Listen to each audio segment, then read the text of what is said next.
জায়গাগুলো কিন্তু আমাদেরকে মানে কেমন করে দেখতে হবে, সেটা নিয়ে আমাদেরকে একটু ভাবতে হবে। কেন আমি একটা কথা বলছি, তার কারণ আমাদেরকে মানে আমরা যখন কোনো কোর্স করছি অথবা যখন একটা বিষয় পড়ছি, আমাকে যেমন পরীক্ষার জন্য ভাবতে হবে, তেমনি আমায় কিছু তথ্য অতিরিক্তও জানতে হবে। তার কারণ একটা দুটো প্রশ্ন কোনো কারণে যদি সেরকম আসে, 1 নম্বর।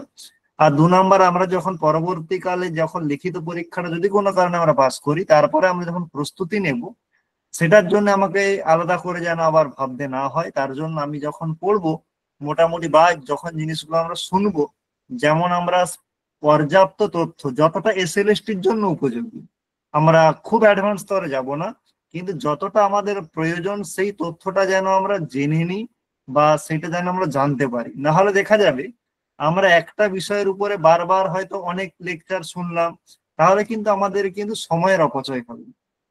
এখন আমাদের সময়টা খুব গুরুত্বপূর্ণ, তাই সেখানে পদ্ধতি ঠিক রেখে এবং কতটা পরিমাণ আমাদের তথ্য লাগবে সেটা মাথায় রেখে আমাদের একটা লেকচার শুনলেও সেটাও কিন্তু আমাদেরকে ভেবে শুনতে হবে, কারণ সেই সময়টা আমি নিজে কিন্তু পড়াশোনা করতে পারি।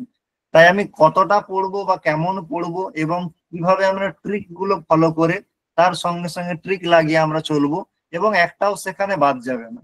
এমন আমরা অনেক সময় অনেক লেকচার পাবো যেখানে হয়তো আমরা দেখবো যে হয়তো উপরে উপরে বলে দিয়ে আমাদেরকে চলে যাওয়া হলো, আমাদের আপাত দৃষ্টিতে শুনতে ভালো লাগছে, কিন্তু যখন পরীক্ষার সময় আসবে সেক্ষেত্রে কিন্তু দেখা গেল হয়তো আমাদের তার মধ্য থেকে আমাদের জিনিসটা কভার হলো না। তাই সেই সমস্ত কিছু মাথায় রেখেই কিন্তু আমাদের এগোতে হবে। স্যার যেমন আমাদের বলছিলেন দেবব্রত স্যার, যে এসএলএসটি তে আগের বারে সমাজ থেকে আমাদের 3টে প্রশ্ন এসেছিল। আমি জাস্ট একবার এগুলো নিয়ে আমরা অলরেডি আলোচনা করেছি, একবার মনে করানোর জন্য যে 2016 সালে প্রশ্নের ধরনটা কেমন ছিল। তাহলে সেখানে দেখতে পাচ্ছি বহুব্রীহি সমাসের উদাহরণ, অব্যয়ভাব সমাসের উদাহরণ, আর একটা হচ্ছে এখানে উদাহরণ দিয়ে সেখানে কি সমাস এটা আইডেন্টিফাই করা। আমরা আমাদের এই 3টে প্রশ্ন যদিও আমাদের দেওয়া হয়েছে, আমাদের প্রশ্নগুলো বেসিক্যালি কি আসতে পারে, এখানে সংস্কৃতের যেটা মানে সমাসের যেটা আমাদের মানে প্রাথমিকভাবে লাগবে, যে প্রাথমিক তথ্য যেগুলো নিয়ে আমরা চর্চা করব, যে সমাজ সম্বন্ধে প্রাথমিক জ্ঞান, এটা লাগবে। তার সঙ্গে আমাদের সমাজ যখন আমরা দেখব, সেখানে তার আমরা দেখতে হবে আমাদের বিগ্রহ কি, সেই বিগ্রহটার মধ্যে সেখানে তার বিগ্রহ দিয়ে সমাস জিজ্ঞাসা করা হতে পারে, সমাস দিয়ে কি জিজ্ঞাসা করা হতে পারে, বিগ্রহ জিজ্ঞাসা করা হতে পারে, মানে সমাসের নাম জিজ্ঞাসাও করা হতে পারে, বিগ্রহ জিজ্ঞাসা করা হতে পারে। তার সঙ্গে আমরা যদি আরো একটা ইনফরমেশন দেখি, যে সেখানে অনেক সময় একটা সমাস দিয়ে সেই সমাসটা নিত্য সমাস না অনিত্য সমাস, এই জিনিসটাও কিন্তু আমাদের কাছে এই প্রশ্নটা আসতে পারে। এবং সব থেকে আমাদের যেটা আমাদের জানতেই হবে, সেটা হচ্ছে যদি কোনো কারণে আমার মানে মাথায় নেই যে আমি কিভাবে নির্ণয় করব বা আমার বুদ্ধিতে আসছে না, সেক্ষেত্রে আমি যদি আন্দাজে বা ট্রিক লাগিয়ে আমি কি সমাস নির্ণয় করতে পারি, সেই কৌশলটা আমাদের কিন্তু জানতে হবে।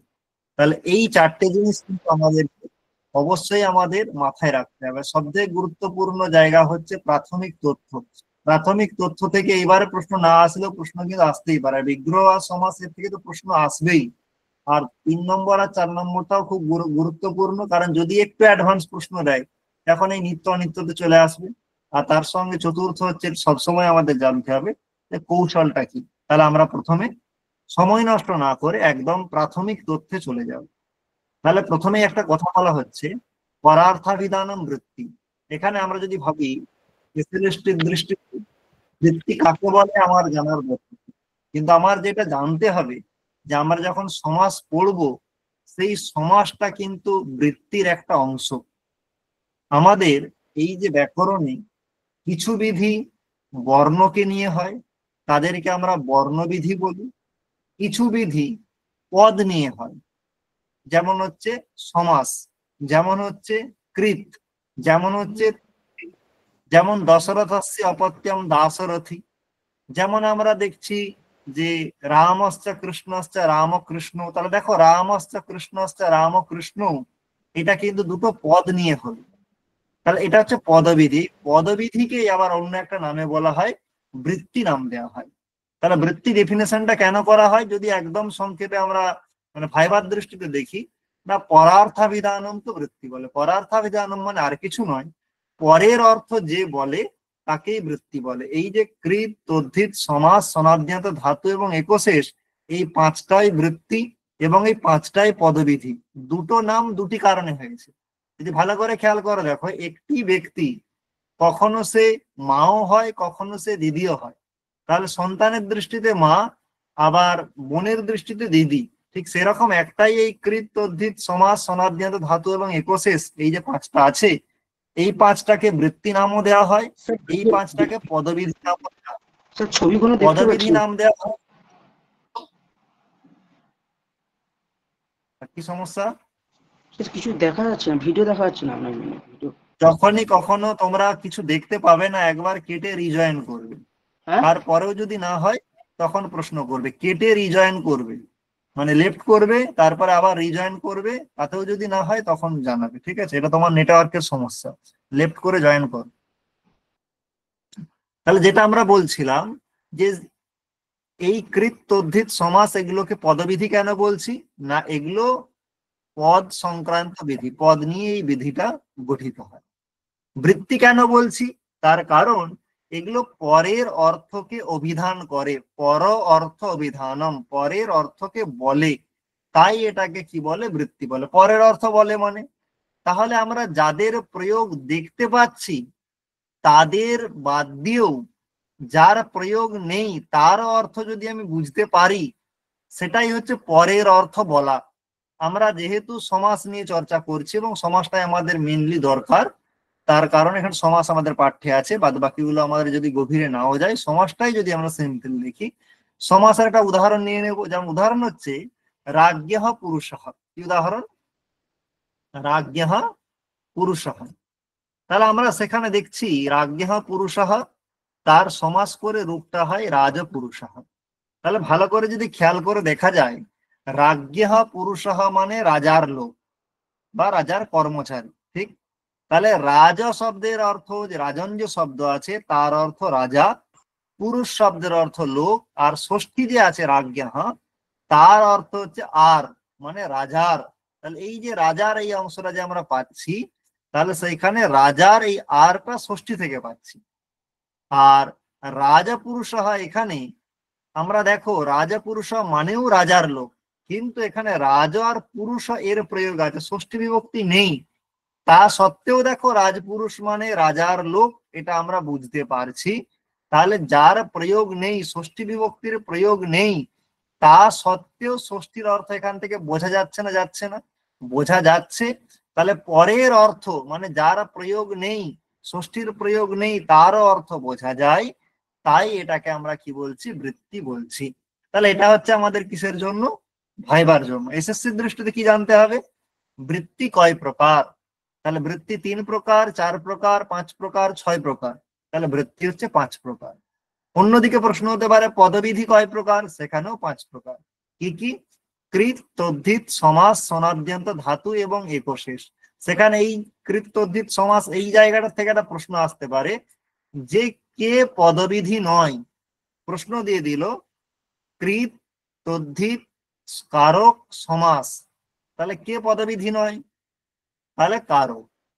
অথবা দিয়ে দিল কৃত, তদ্ধিত, সন্ধি, সমাস, তাহলে এটা একটা প্রশ্ন আসতে পারে এইভাবে। তাহলে আমরা বৃত্তি কাকে বলে বুঝলাম, বৃত্তি 5 প্রকার এটা বুঝলাম, কি কি সেটাও আমরা জানলাম। তারপরে আমাদের যে জায়গাটা আসছে, এই 5টা বৃত্তির মধ্যে আমরা পড়বো কোনটা নিয়ে, সমাস নিয়ে। এই সমাস কেন, যে কোনো মানে কৃত প্রত্যয়, তদ্ধিত প্রত্যয়, সমাস, সনাদ্যন্ত, ধাতু এবং একশেষ, এই যে 5টা পদবিধি আছে, এই 5টা পদবিধি করতে গেলেই একটা জিনিস লাগে, সেটাকে বলা হয় সামর্থ্য। সেটা যখন তোমরা সমাস প্রকরণ যদি পাণিনিয়ম বা সিদ্ধান্ত কৌমুদি ধরে পড়ো, প্রথমেই একটা সূত্র আসে, সমর্থ পদবিধি। যে পদবিধি হতে গেলে সামর্থ্য লাগে। সমর্থ মানে কি, যার সামর্থ্য আছে সেই কে সমর্থ। তাহলে পদবিধি করতে গেলে কি লাগে, সমর্থ লাগে, মানে সামর্থ্য লাগে। তাহলে এখন প্রশ্ন হচ্ছে পদবিধি করতে গেলে কি সামর্থ্য লাগে। তাহলে বলা হচ্ছে সামর্থ্য হচ্ছে 2 প্রকার। একটা হচ্ছে ব্যাপেক্ষা সামর্থ্য, আর একটা হচ্ছে একার্থীভাব সামর্থ্য। এসএলএসটি লেভেলে আমরা এখানে ব্যাপেক্ষা কাকে বলে, একার্থীভাব কাকে বলে প্রবেশ করার দরকার নেই, এটা তত্ত্বের গৌরব। এগুলো নেটের জন্য ঠিক আছে, এসএলএসটির জন্য অত দেখতে গেলে সময় পাবে না এবং লাগবেও না। তাহলে আমার সামর্থ্য দুটো আছে, এটা আমি জেনে রাখবো যে সামর্থ্য কটা আছে, দুটো, একটা ব্যাপেক্ষা আর একটা একার্থীভাব। তাহলে এখন বলেছে যে বৃত্তি বা পদবিধি করতে গেলে সামর্থ্য লাগে। তাহলে কোন সামর্থ্যটা লাগে, ব্যাপেক্ষাটা লাগে, একার্থীভাব লাগে, না দুটো সামর্থ্যই লাগে? তাহলে সেখানে বলা হচ্ছে যে বৃত্তির ক্ষেত্রে বা পদবিধির ক্ষেত্রে একার্থীভাব সামর্থ্য লাগে। কোন সামর্থ্য লাগে, একার্থীভাব সামর্থ্য। তাহলে যদি বলা হয় সমাস করতে গেলে কি সামর্থ্য লাগে, ব্যাপেক্ষা সামর্থ্য, একার্থীভাব সামর্থ্য, অথবা যে লৌকিক সামর্থ্য, অলৌকিক সামর্থ্য, তাহলে সেখানে কোনটা হবে, একার্থীভাব সামর্থ্য। ঠিক আছে, তাহলে আমার প্রশ্নের ধরনগুলো কেমন আসবে আমরা কিন্তু সেটাও সঙ্গে সঙ্গে বুঝে নিচ্ছি। তাহলে একার্থীভাব সামর্থ্য তো পদবিধি করতে গেলে লাগে, তাহলে ব্যাপেক্ষা সামর্থ্যটা কি জন্য লাগে, তাহলে এটা জেনে রাখ, ব্যাপেক্ষা সামর্থ্য বাক্য রচনা করতে গেলে লাগে। তাই ব্যাপেক্ষা সামর্থ্য বাক্যে থাকে, আর একার্থীভাব সামর্থ্য কোথায় থাকে, পদবিধিতে। পদবিধি মানে পাঁচটা বৃত্তি, কৃত, তদ্ধিত, সমাস। তাহলে ব্যাপেক্ষা সামর্থ্য কোথায় থাকে, বাক্য রচনা বাক্যে থাকে। বাক্যে। আর একার্থীভাব সামর্থ্য কোথায় থাকে, পদবিধিতে থাকে। পদবিধি। পদবিধি কটা, পাঁচটা। কৃত, তদ্ধিত, সমাস, ঠিক আছে? অনাদন্ত। তাহলে আমরা এরপরে যেটা জানবো যে এই যে পাঁচটা পদবিধি আছে, সেই পাঁচটা পদবিধিতেই বিগ্রহ দেখা যায়। কি দেখা যায়, বিগ্রহ, যেটাকে আমরা আরেকটা নাম দিই ব্যাস বাক্য। তাহলে বিগ্রহ কোথাও যা, ব্যাস বাক্য কথাটিও তাই। এই বিগ্রহ মানে ব্যাস মানে ভেঙে বলা, আর সমাস মানে একসঙ্গে বলা, এটাই হচ্ছে পার্থক্য। তাহলে ব্যাস মানে ভেঙে বলা, বিগ্রহ মানেও তাই। তাহলে বিগ্রহ আমরা ব্যাকরণে দু ধরনের পাই। তাহলে আমরা যদিও পাঁচটা পদবিধির জন্যই লাগবে, আমরা সমাসের পর শিফট করে যাচ্ছি। তাহলে আমরা সমাস করতে গেলে দুটো আমরা বিগ্রহ দেখতে পাবো। সেই দুটো বিগ্রহ কি কি বলা হচ্ছে, একটাকে বলা হচ্ছে লৌকিক বিগ্রহ, আর একটাকে বলা হচ্ছে অলৌকিক বিগ্রহ।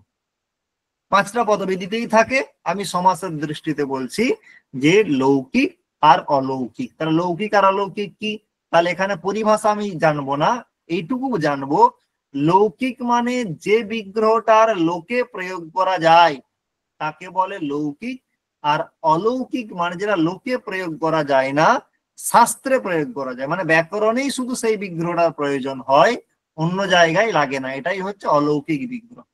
লৌকিক মানে লোকে যেটা বলা যায়, যেমন ধরে নাও রাজপুরুষঃ, তার বিগ্রহ কি, রাজ্ঞঃ পুরুষঃ। তাহলে এই যে রাজ্ঞঃ পুরুষঃ, অথবা ধরে নাও পীতাম্বরঃ, তার বিগ্রহ কি, পীতম অম্বরম ইয়স্য সহ। এই যে অর্থ কথন, অর্থটা বলা, তাকে কি বলা হয়, লৌকিক বিগ্রহ।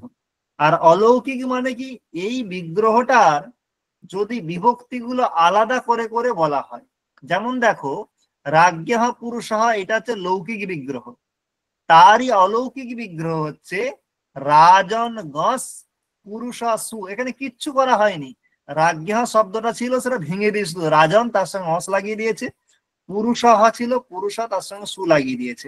এইটা আমার সব জায়গায় অলৌকিক বিগ্রহ জানার দরকার নেই, শুধুমাত্র আমি ফ্যাক্ট জানার জন্য বলে রাখলাম যে বিগ্রহ যদি উদাহরণ দিয়ে বলে দেয় যে এর মধ্যে অলৌকিক বিগ্রহ কোনটা, দিয়ে যদি অপশন দিয়ে দেয় যে রাজপুরুষাহ, রাজ্ঞঃ পুরুষাহ, রাজন গস পুরুষাসু, অথবা রাজ্ঞঃ পুরুষাস্য, এরকম একটা দিয়ে দিল, তাহলে সেখানে আমরা কিন্তু রাজন গস পুরুষাসু মানে যেখানে বিভক্তিগুলো আলাদা করে যে বিভক্তিটা মানে যে বিগ্রহটা দেখানো হয় তাকেই আমরা বলছি অলৌকিক বিগ্রহ।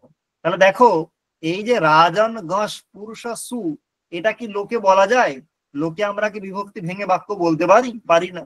ধরো রামঃ গ্রামম গচ্ছতি, আমরা কি এরকম বলতে পারবো রামসু গ্রাম অম গমতি, এরকম প্রয়োগ লোকে করা যায় না। তাই এটা হচ্ছে শাস্ত্রে বলা যায়, তাই এটা হচ্ছে শাস্ত্রীয় বা অলৌকিক বিগ্রহ। তাহলে আমরা যদি জিজ্ঞাসা করা হয় বিগ্রহ কয় প্রকার, তাহলে বিগ্রহ কি, লৌকিক আর অলৌকিক। লৌকিক কোনগুলো, যেমন রাজ্ঞঃ পুরুষঃ কৃষ্ণস্য সমীপম, প্রীতম অম্বর মিয়াসা, যেগুলো আমরা নর্মালি জানি। আর বিভক্তি গুলো ভেঙে যখন দেখানো হবে তখন সেটাকে বলা হবে অলৌকিক বিগ্রহ।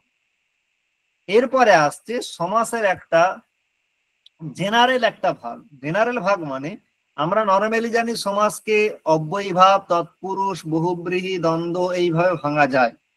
কিন্তু এই অব্যয়ীভাব, তৎপুরুষ, বহুব্রীহি, দ্বন্দ্ব এই দৃষ্টিতে যেমন সমাসকে ভাঙা হয়, তেমনি আরেকটা দৃষ্টি আছে নিত্য সমাস আর অনিত্য সমাস। তাহলে সেইখানে প্রশ্ন আসতে পারে যে ব্যাকরণে নিত্য সমাস কাকে বলে। তাহলে নিত্য সমাসের জন্য বলা হয় অবিগ্রহ নিত্য সমাস। এটা একটা অবিগ্রহ মানে কি, ন বিগ্রহ, যার বিগ্রহ নেই তাকে আমরা কি বলবো, অবিগ্রহ। যার বিগ্রহ নেই তাকে আমরা কি সমাস বলবো, নিত্য সমাস বলবো। আরেকটাকে নিত্য সমাস বলা হয় অসপদ বিগ্রহ, যার নিজের পদ দিয়ে বিগ্রহ হয় না তাকেও নিত্য সমাস বলে। দুটো ক্রাইটেরিয়া আছে, একটা হচ্ছে যার বিগ্রহ নেই, আরেকটা হচ্ছে যার যেই পদগুলো দিয়ে সমাস হয়েছে সেই পদগুলো দিয়ে যদি বিগ্রহটা না দেখানো যায় তখন সেটাকেও নিত্য সমাস বলবো। সেটা যে মানে নিজের স্বপদ, নিজের পদ দিয়ে বিগ্রহ হলে স্বপদ বিগ্রহ, আর ন স্বপদ বিগ্রহ অস্বপদ বিগ্রহ। তাহলে যখন নিজের পদ দিয়ে বিগ্রহ হয় না তাকে অস্বপদ বিগ্রহ বলে। উদাহরণ দেওয়া হচ্ছে, দেখো কৃষ্ণ সর্প। তাহলে কৃষ্ণ সর্প, এখানে প্রশ্ন হতেই পারে নীলম উৎপলম, নীলোৎপলম যেমন হয় তেমন কৃষ্ণ সর্প, কৃষ্ণ সর্প এরকম আমি যদি বিগ্রহ করে দিই তাহলে এই তো বিগ্রহ হয়ে যাচ্ছে। তাহলে আপনি যে বলছেন বিগ্রহ হবে না, তার উদাহরণ কৃষ্ণ সর্প কি করে? তাহলে বিগ্রহ বলে কাকে? বিগ্রহ হচ্ছে সমাসের যা অর্থ তার অর্থটাকেই যদি বোঝায় তবেই তাকে বিগ্রহ বলা হয়, না হলে বলা হয় না। সমাসের যা অর্থ সেই অর্থটাই বোঝাতে হবে। তাহলে এখন কৃষ্ণ সর্প মানে কি? কৃষ্ণ সর্প মানে যে কেউটে সাপ। আর কৃষ্ণ সর্প মানে কি? কালো সাপ। তাহলে কালো সাপ তো কেউটে সাপ বাদ দিয়ে অন্যান্য সাপ হয় যাদের গায়ের রং কালো। তাহলে কৃষ্ণ সর্প মানে যাদের গায়ের রং কালো সেই সাপকে বোঝায়। আর কৃষ্ণ সর্প কালো সাপদের মধ্যে একটা বিশেষ প্রজাতি কেউটে সাপকে বোঝায়। তাহলে দুটোর অর্থ কি এক হচ্ছে? হচ্ছে না। তাই এটা ভাঙা গেলেও এটাকে বিগ্রহ বলা যাবে না। এটাই তাৎপর্য। এটা ইন্টারভিউর জন্য যে প্রশ্ন করে অনেক সময় যে কৃষ্ণ সর্প কেন অবিগ্রহ কেন হলো। তাহলে এসএসসির দৃষ্টিতে, আমাদের রিটেন পরীক্ষার দৃষ্টিতে সমাস নিত্য অনিত্য ভেদে দুই প্রকার। সেখানে নিত্য সমাস কাকে বলে? অবিগ্রহকে বলে, অস্বপদ বিগ্রহকে বলে, স্বপদ বিগ্রহকে বলে, না পদ বিগ্রহকে বলে। তাহলে সেইখানে বলতে হবে নিত্য সমাস কাকে বলে। অবিগ্রহ আর অশ্বপদ বিগ্রহ এই দুটো দিয়ে দিল অবিগ্রহ, অশ্বপদ বিগ্রহ, স্বপদ বিগ্রহ, ডিতে দিয়ে দিল এ অ্যান্ড বি। তাহলে এ অ্যান্ড বি দুটোই। অবিগ্রহের উদাহরণ কি? কৃষ্ণ সর্প। আর অস্বপদ বিগ্রহ মানে এটা খুব মানে নিজেই বুঝতে পারবে, যেন উপকৃষ্ণম, তার বিগ্রহ আমরা কি করি? উপকৃষ্ণমের বিগ্রহ কি করি? কৃষ্ণস্য সমীপম।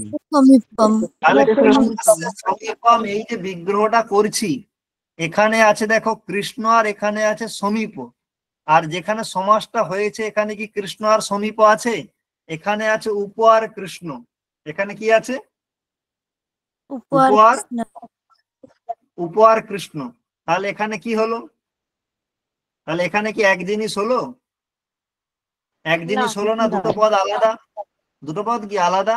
তাই একটা অশ্বপদ বিগ্রহ। তাহলে অশ্বপদ বিগ্রহটাও কি সমাস বললাম? নিত্য সমাস। তাহলে অনিত্য সমাস কোনগুলো? যাদের নিজের পদ দিয়ে বিগ্রহ হবে, মানে যেটাকে আমরা বলি স্বপদ বিগ্রহ। কি বলি? স্বপদ বিগ্রহ হচ্ছে অনিত্য সমাস। যেমন ধরে নাও রাজপুরুষ, তার বিগ্রহ কি হয়?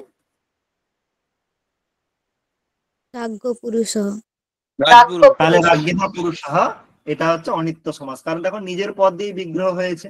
ঠিক। এরপরে আমরা চলে যাব সমাসের প্রকার ভেদে। তাহলে সমাসের প্রকার ভেদ কি বলা হচ্ছে?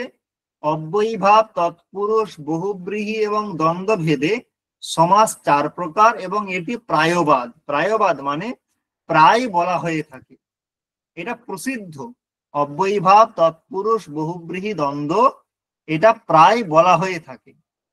কিন্তু এখানে সমাসের ভাগ নিয়ে মতভেদ আছে। কেন? তার কারণ এটা প্রায় বলা হয় এই কারণেই, এই চারটি সমাসের বাইরেও সমাস আছে যেটা এর মধ্যে অন্তর্ভুক্ত নয়। যেমন হচ্ছে ভূতপূর্বঃ, এখানে কি আছে?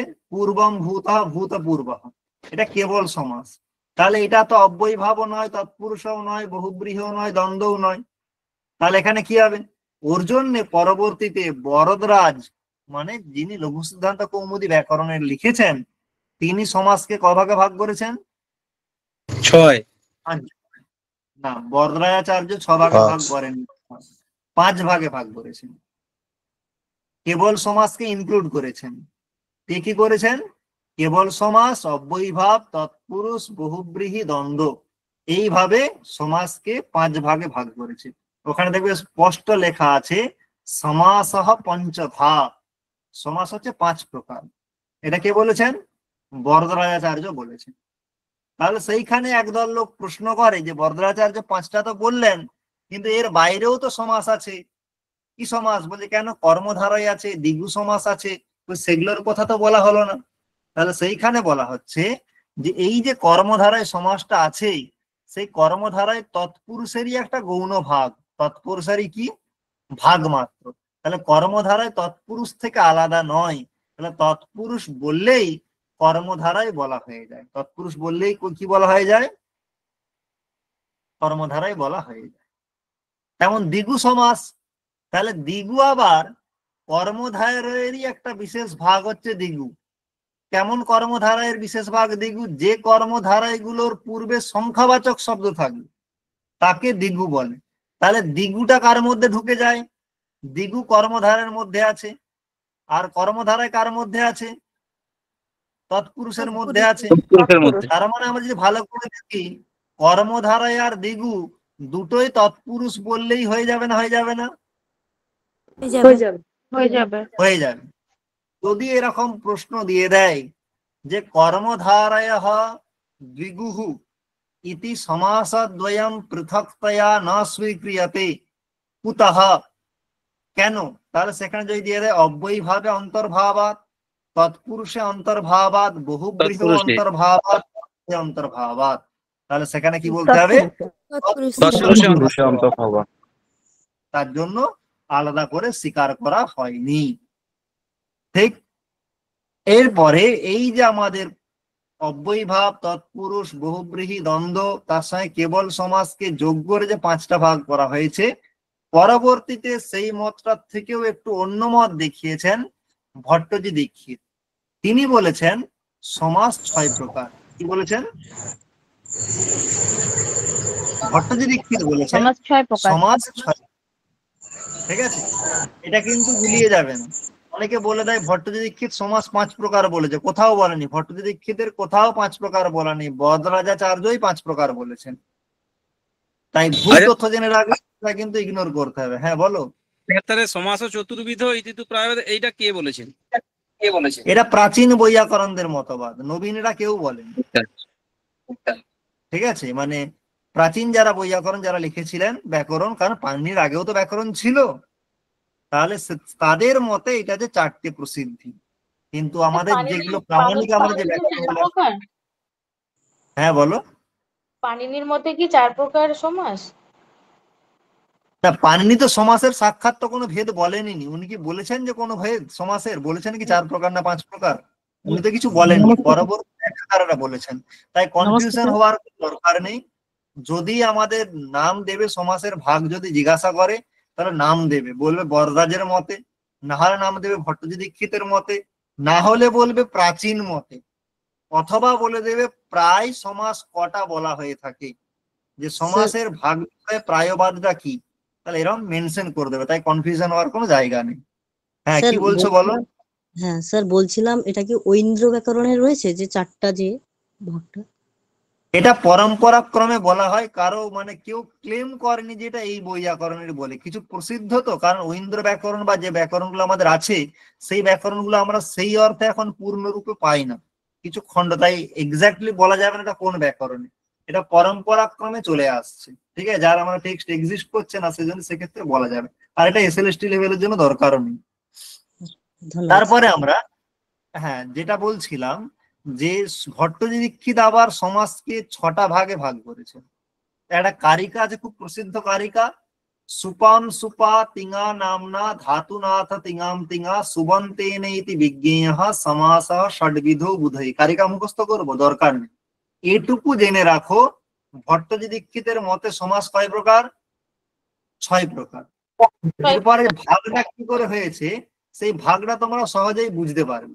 এখানে কারিকাটার মধ্যেই আসলে পুরো লজিক্যালি সাজানো আছে। এখানে যদি কারিকাটা যদি তোমরা দেখো, প্রথমে আছে সুপাম সুপা, তার মানে সুপ মানে সুবন্ত, সুবন্ত পদের সঙ্গে সুবন্ত, তারপরে এই সুপামের সঙ্গে সবগুলোর অন্যয় হবে, সুবন্তের সঙ্গে সুবন্তের, তারপরে কি বলছে তিঙা, তিঙা মানে সুবন্তের সঙ্গে তিঙন্তের, সুবন্তের সঙ্গে নামনা, সুবন্তের সঙ্গে নামের মানে প্রাতিপদিকের, সুবন্তের সঙ্গে ধাতুর, সুবন্তের সঙ্গে আবার ধাতুরও সমাস হয়, সুবন্তের সঙ্গে সুবন্তের সঙ্গে তিঙন্তের, সুবন্তের সঙ্গে নাম বা প্রাতিপদিকের, সুবন্তের সঙ্গে ধাতুর।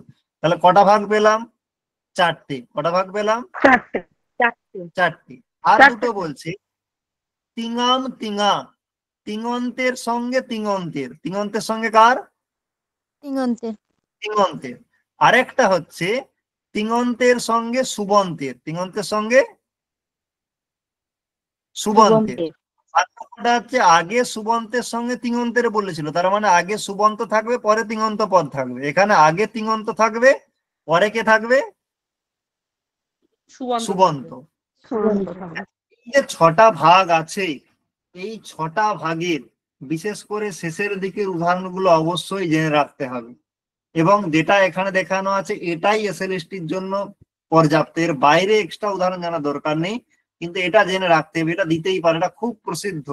আমরা সকলেই জানি যে আমরা যখন বিএ মানে ফার্স্ট ইয়ারে পড়ি তখন এই কারিকার ব্যাখ্যা আমাদেরকে পড়ানো হয়, তাই এসএলএসটি লেভেলের জন্য পারফেক্ট এই জায়গা থেকে প্রশ্ন দিতেই পারে একটা।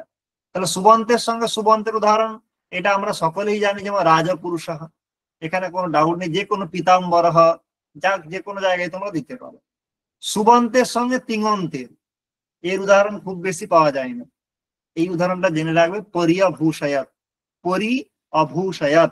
তাহলে পরি হচ্ছে সুবন্ত আর অভূষয়াত হচ্ছে তিঙন্ত। তাহলে পরি বলবে স্যার পরি তো উপসর্গ, সে আবার সুবন্ত কেন?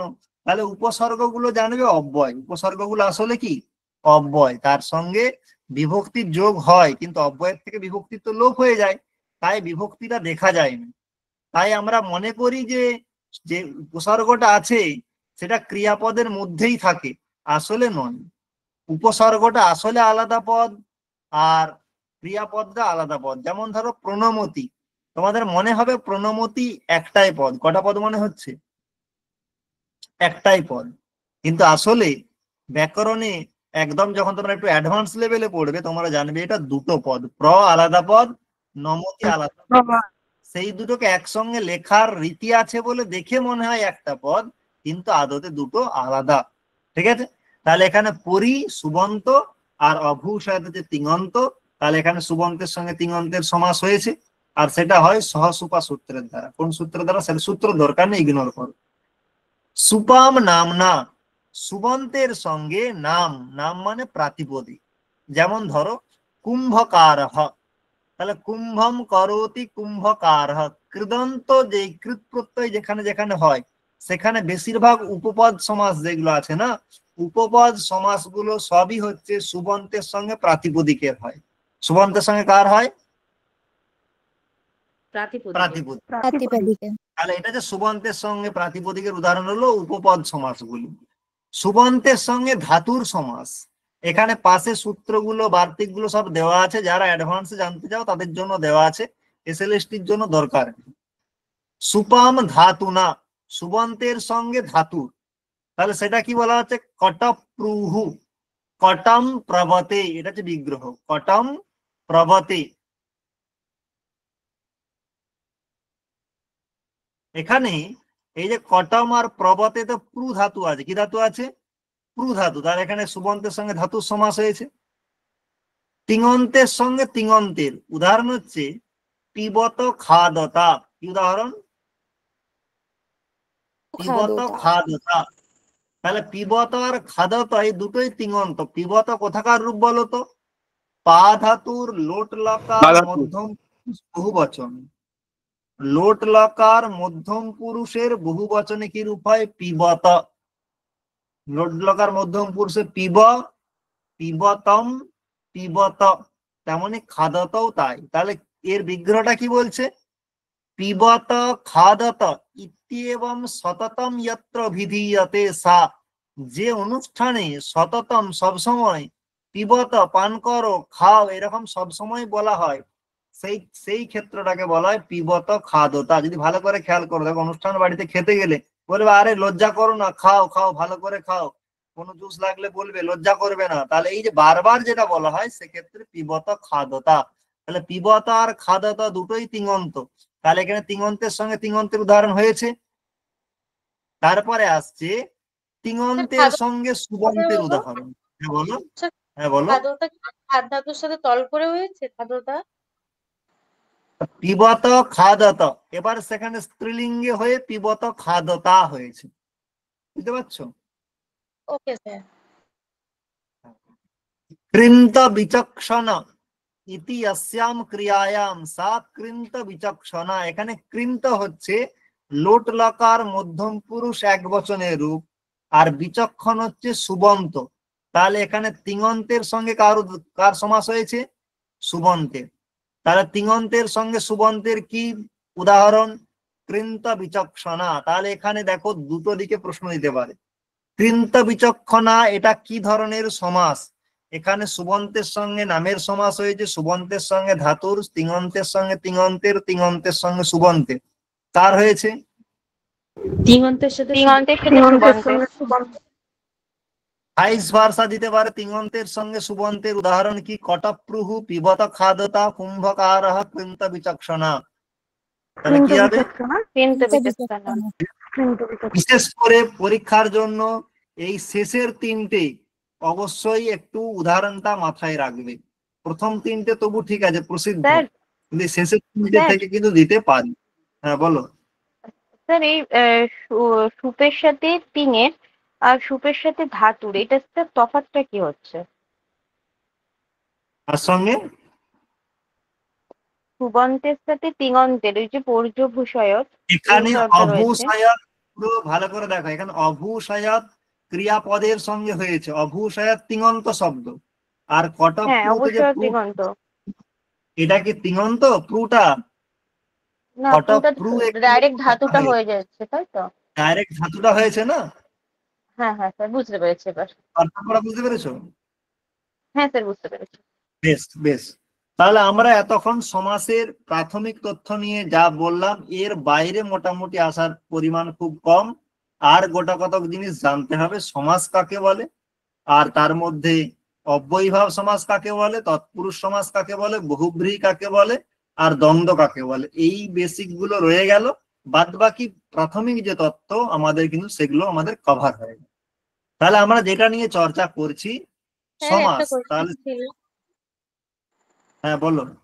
স্যার ওই সুপ আর তিং আর সুপ, তো এই দুটোর মধ্যে কি পার্থক্য? মানে আগে পরে মানের পার্থক্য হয়ে গেছে?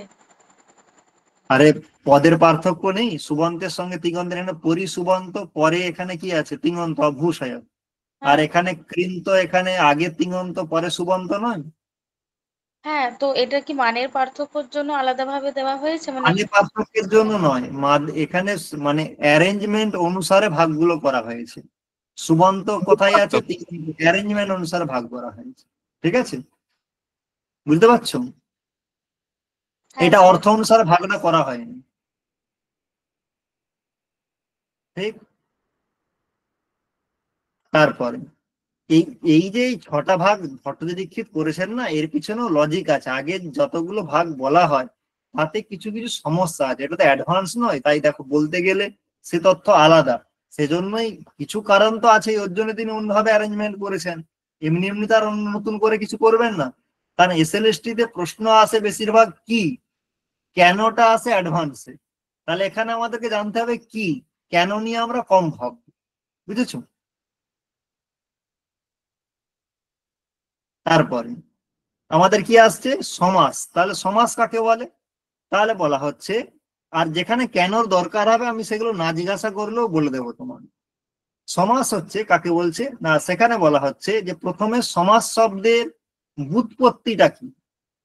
তাহলে ব্যুৎপত্তি হচ্ছে বুঝে সম্পূর্বক অধাতুর থেকে ঘয় প্রত্যয় করে সমাস শব্দটা নিষ্পন্ন হয়। তাহলে এখান থেকে প্রশ্ন আসতে পারে, সমাস ইত্যত্র কহ প্রত্যয়? অচ প্রত্যয়, ঘই প্রত্যয়, অপ্রত্যয়, অক প্রত্যয়। তাহলে সেখানে কি প্রত্যয় বলতে হবে? ভয় ঘয় প্রত্যয়। প্রত্যয়। আরেকটা জিনিস এখানে জিজ্ঞাসা করে, ঘয় প্রত্যয়টা কোন বাচ্চে হয়েছে? কর্তৃ বাচ্চে, কর্ম বাচ্চে, ভাব বাচ্চে না করণ বাচ্চে? তাহলে এখানে কর্ম একটা জিনিস জানবে, বাচ্চে বাচ্চে বাচ্চে বলা হয়, বাচ্চ মানে অর্থে। তাহলে এখানে দেখো আমি লিখে দিয়েছি কোন বাচ্চে ঘয়টা হয়? ভাব ভাব বাচ্চে। তাহলে ঘয় প্রত্যয় এখানে, তাহলে 1 নম্বর কি প্রত্যয়, 2 নম্বর কোন বাচ্চে, তাহলে ভাব বাচ্চে। এরপরে প্রশ্ন হচ্ছে যে সমাস শব্দের নির্বচন কি। তাহলে নির্বচনটা বলা হচ্ছে সমসনম সমাসহ। কি বলা হচ্ছে? সমসনম সমাসহ। সমসন, সমসন মানে কি? সমসন মানে হচ্ছে সংক্ষেপ। সমসন মানে অস ধাতুর অর্থ ক্ষেপ, ক্ষেপ। আর সমের অর্থ তার আগে সংক্ষেপ। তাহলে সমাস শব্দের অর্থ হচ্ছে সংক্ষেপ। তাহলে সংক্ষেপ করাকেই কি বলা হয়? সমাস বলা হয়। সংক্ষেপ করাকেই কি বলা হয়? সমাস বলা হয়। যেমন ধরে নাও, পীতম অম্বরম ইয়স্য সহ, সমাস করে কি হয়ে গেল? পীতাম্বর। পীতাম্বরঃ। পীতাম্বরম। সংক্ষেপ হলো না? হলো না? সংক্ষেপ হলো, তাই না? তাহলে সেইখানে একদল লোক প্রশ্ন করে যে সংক্ষেপ হলেই যদি সমাস বলা হয়, তাহলে কিছু জায়গা আছে যেখানে সংক্ষেপ হয়নি। যেমন ধরো স্তোকাত মুক্তঃ, সেখানে সমাস করে হয় স্তোকান মুক্ত হয়, এটা হচ্ছে অলুক পঞ্চমী তৎপুরুষ। তাহলে এখানে এর লুকটা হয় না। তাহলে দেখো স্তোকাদ মুক্ত, স্তোকান মুক্ত, এইখানে কোনো সংক্ষেপ হয়েছে? না। কোনো সংক্ষেপ হয়নি। সেজন্য এটাকে একটু ক্ল্যারিফাই করে বলা হয়, যেখানে অনেক পদের একপদীকরণ করা হয় তাকেই কি বলা হয়? সমাস বলা হয়। তাহলে এখানে এই যে পরের যে স্টেজটা বললাম, এইটা হচ্ছে শুধুমাত্র ইন্টারভিউর জন্য। ইন্টারভিউতে অনেক জায়গাতে জিজ্ঞাসা করো, তুমি বলবে যে সংক্ষেপকেই স্যার সমাস বলে।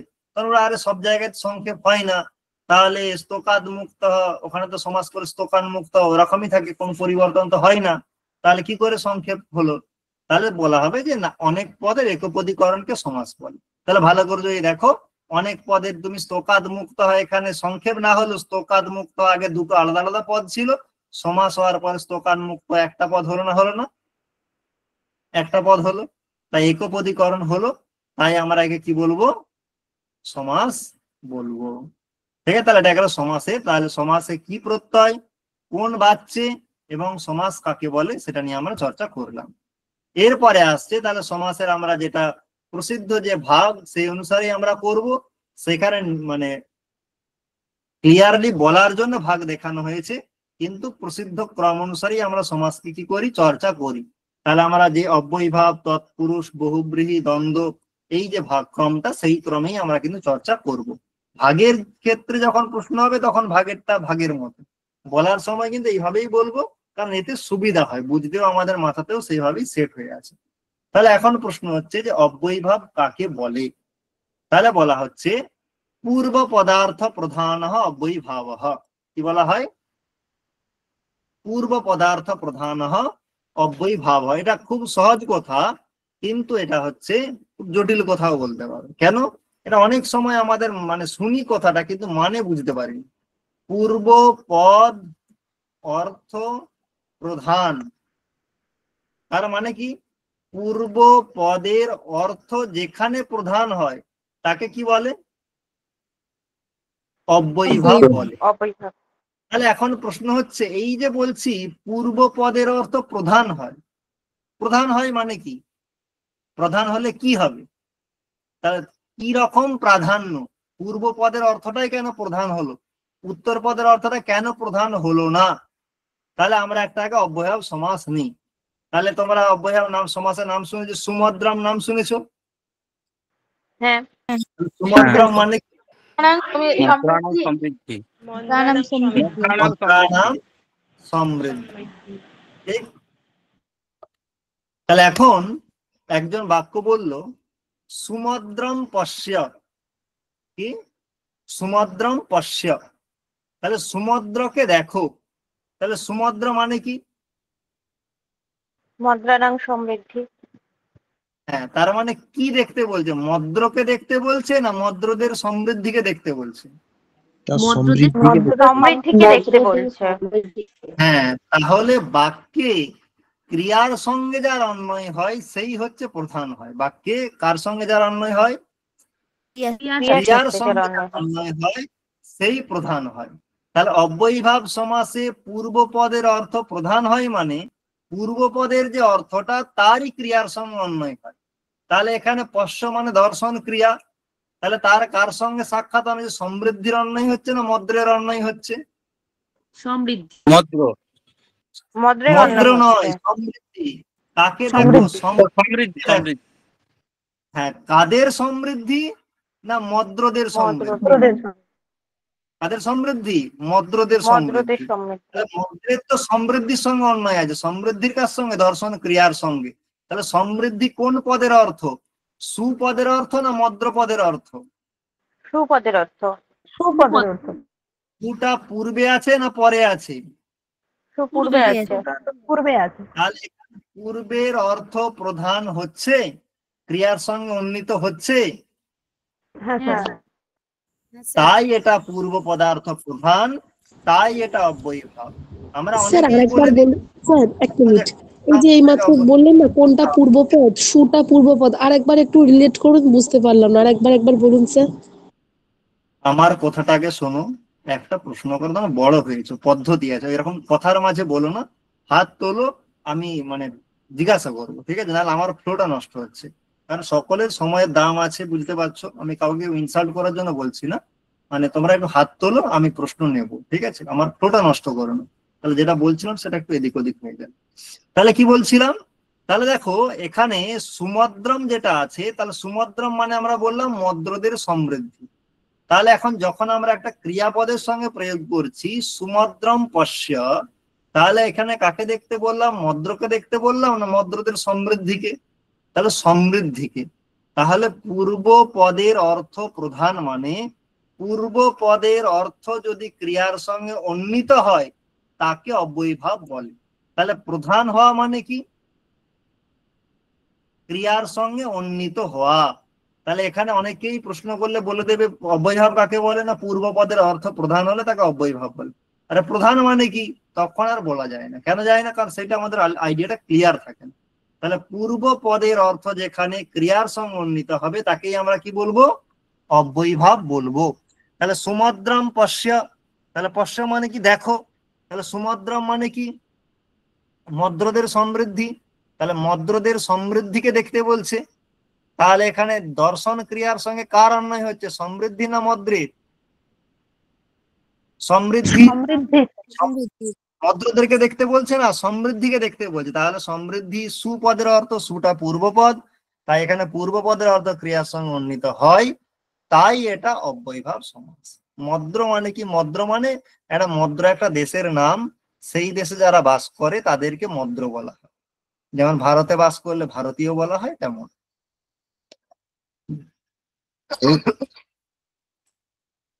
যেমন কুরু দেশে যারা বাস করে তাদেরকেও কুরুই বলে, কারণ মদ্র দেশে যারা বাস করে তাদেরকে মদ্র বলে, ঠিক আছে? তারপরে তাহলে এটা গেল অব্যয়ীভাব সমাসের ডেফিনেশন।